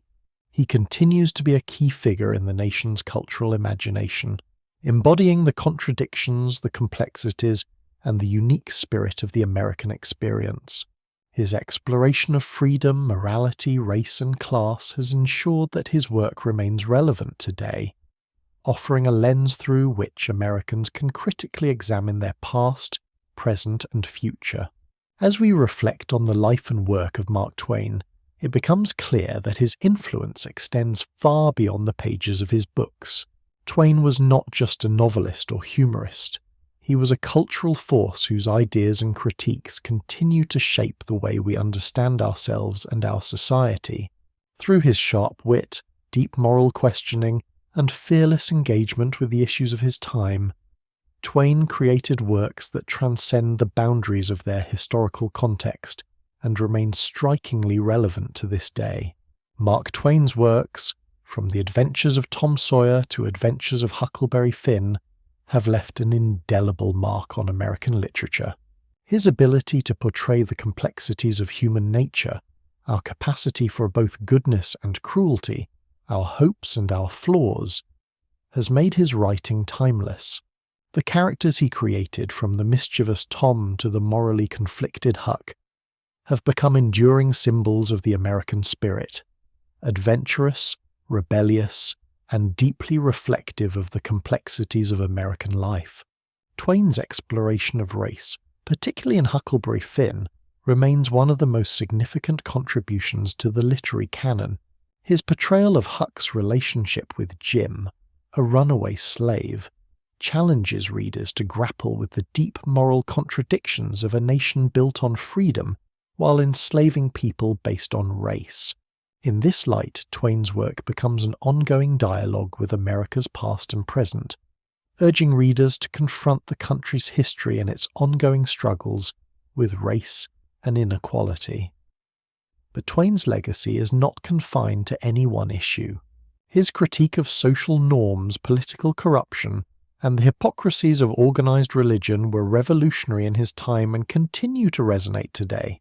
Twain's writings, from The Gilded Age to The Mysterious Stranger, offer biting critiques of both the powerful and the powerless, urging readers to question authority and to think critically about the systems that govern our lives. Beyond his critiques, Twain's wit and humour have made him a beloved figure in both American and global culture. His comedic genius, his ability to use humour as a tool for both entertainment and social commentary, has influenced generations of writers, comedians, and thinkers. His ability to make people laugh while simultaneously challenging their assumptions is a testament to his brilliance and his enduring place in the cultural imagination. Whether in his novels, his essays, or his public speeches, Twain had an uncanny ability to illuminate the absurdities of the human condition with sharp yet compassionate humour. Twain's influence can be seen not only in literature but also in the broader world of entertainment, social commentary, and public discourse. His work laid the groundwork for the tradition of American satire, influencing writers like Kurt Vonnegut, George Saunders, and contemporary voices like Stephen Colbert. Twain's fearless approach to social and political issues has inspired countless individuals to use humour and storytelling as vehicles for social change and reflection. His impact on public speaking, too, is profound. His ability to engage audiences with wit and wisdom set a standard for modern public intellectuals. His legacy also extends to the education system, where his works continue to be read and studied by students around the world. Adventures of Huckleberry Finn and Tom Sawyer remain foundational texts in American literature courses, not just for their historical significance, but for their continued ability to provoke discussion about freedom, race, morality, and the complexities of the American character. Twain's works have become touchstones for understanding the American experience, offering insights into the contradictions that define the nation while celebrating the spirit of adventure and resilience that lies at its heart. Mark Twain's life, too, remains an inspiring story. His journey from a poor boy growing up on the banks of the Mississippi River to becoming one of the most celebrated writers in the world is a testament to the American ideal of self-made success. Yet, as we've seen throughout his life and work, Twain was never satisfied with simply achieving personal success. He used his platform to engage with the moral and social issues of his time, to challenge the status quo, and to urge readers to think deeply about their world. In his later years, as he faced personal loss, financial hardship, and a growing disillusionment with the world around him, Twain's writing took on a more reflective and somber tone. Yet even in his darkest moments he remained committed to speaking truth to power, using humour and satire as his weapons in the fight against injustice. Twain's legacy, therefore, is not just one of literary achievement, but of moral courage. The courage to question, to challenge, and to never stop searching for the truth, no matter how difficult or uncomfortable that truth may be. As we conclude our journey through the life and work of Mark Twain, we're reminded that his influence is far from over. His works continue to inspire readers, writers, and thinkers to confront the challenges of their time with the same humour, insight, and courage that Twain himself brought to his own. Mark Twain's legacy is not just in the pages of his books, but in the way his work continues to provoke, entertain, and challenge us to think more deeply about who we are, who we want to be, and the world we want to build,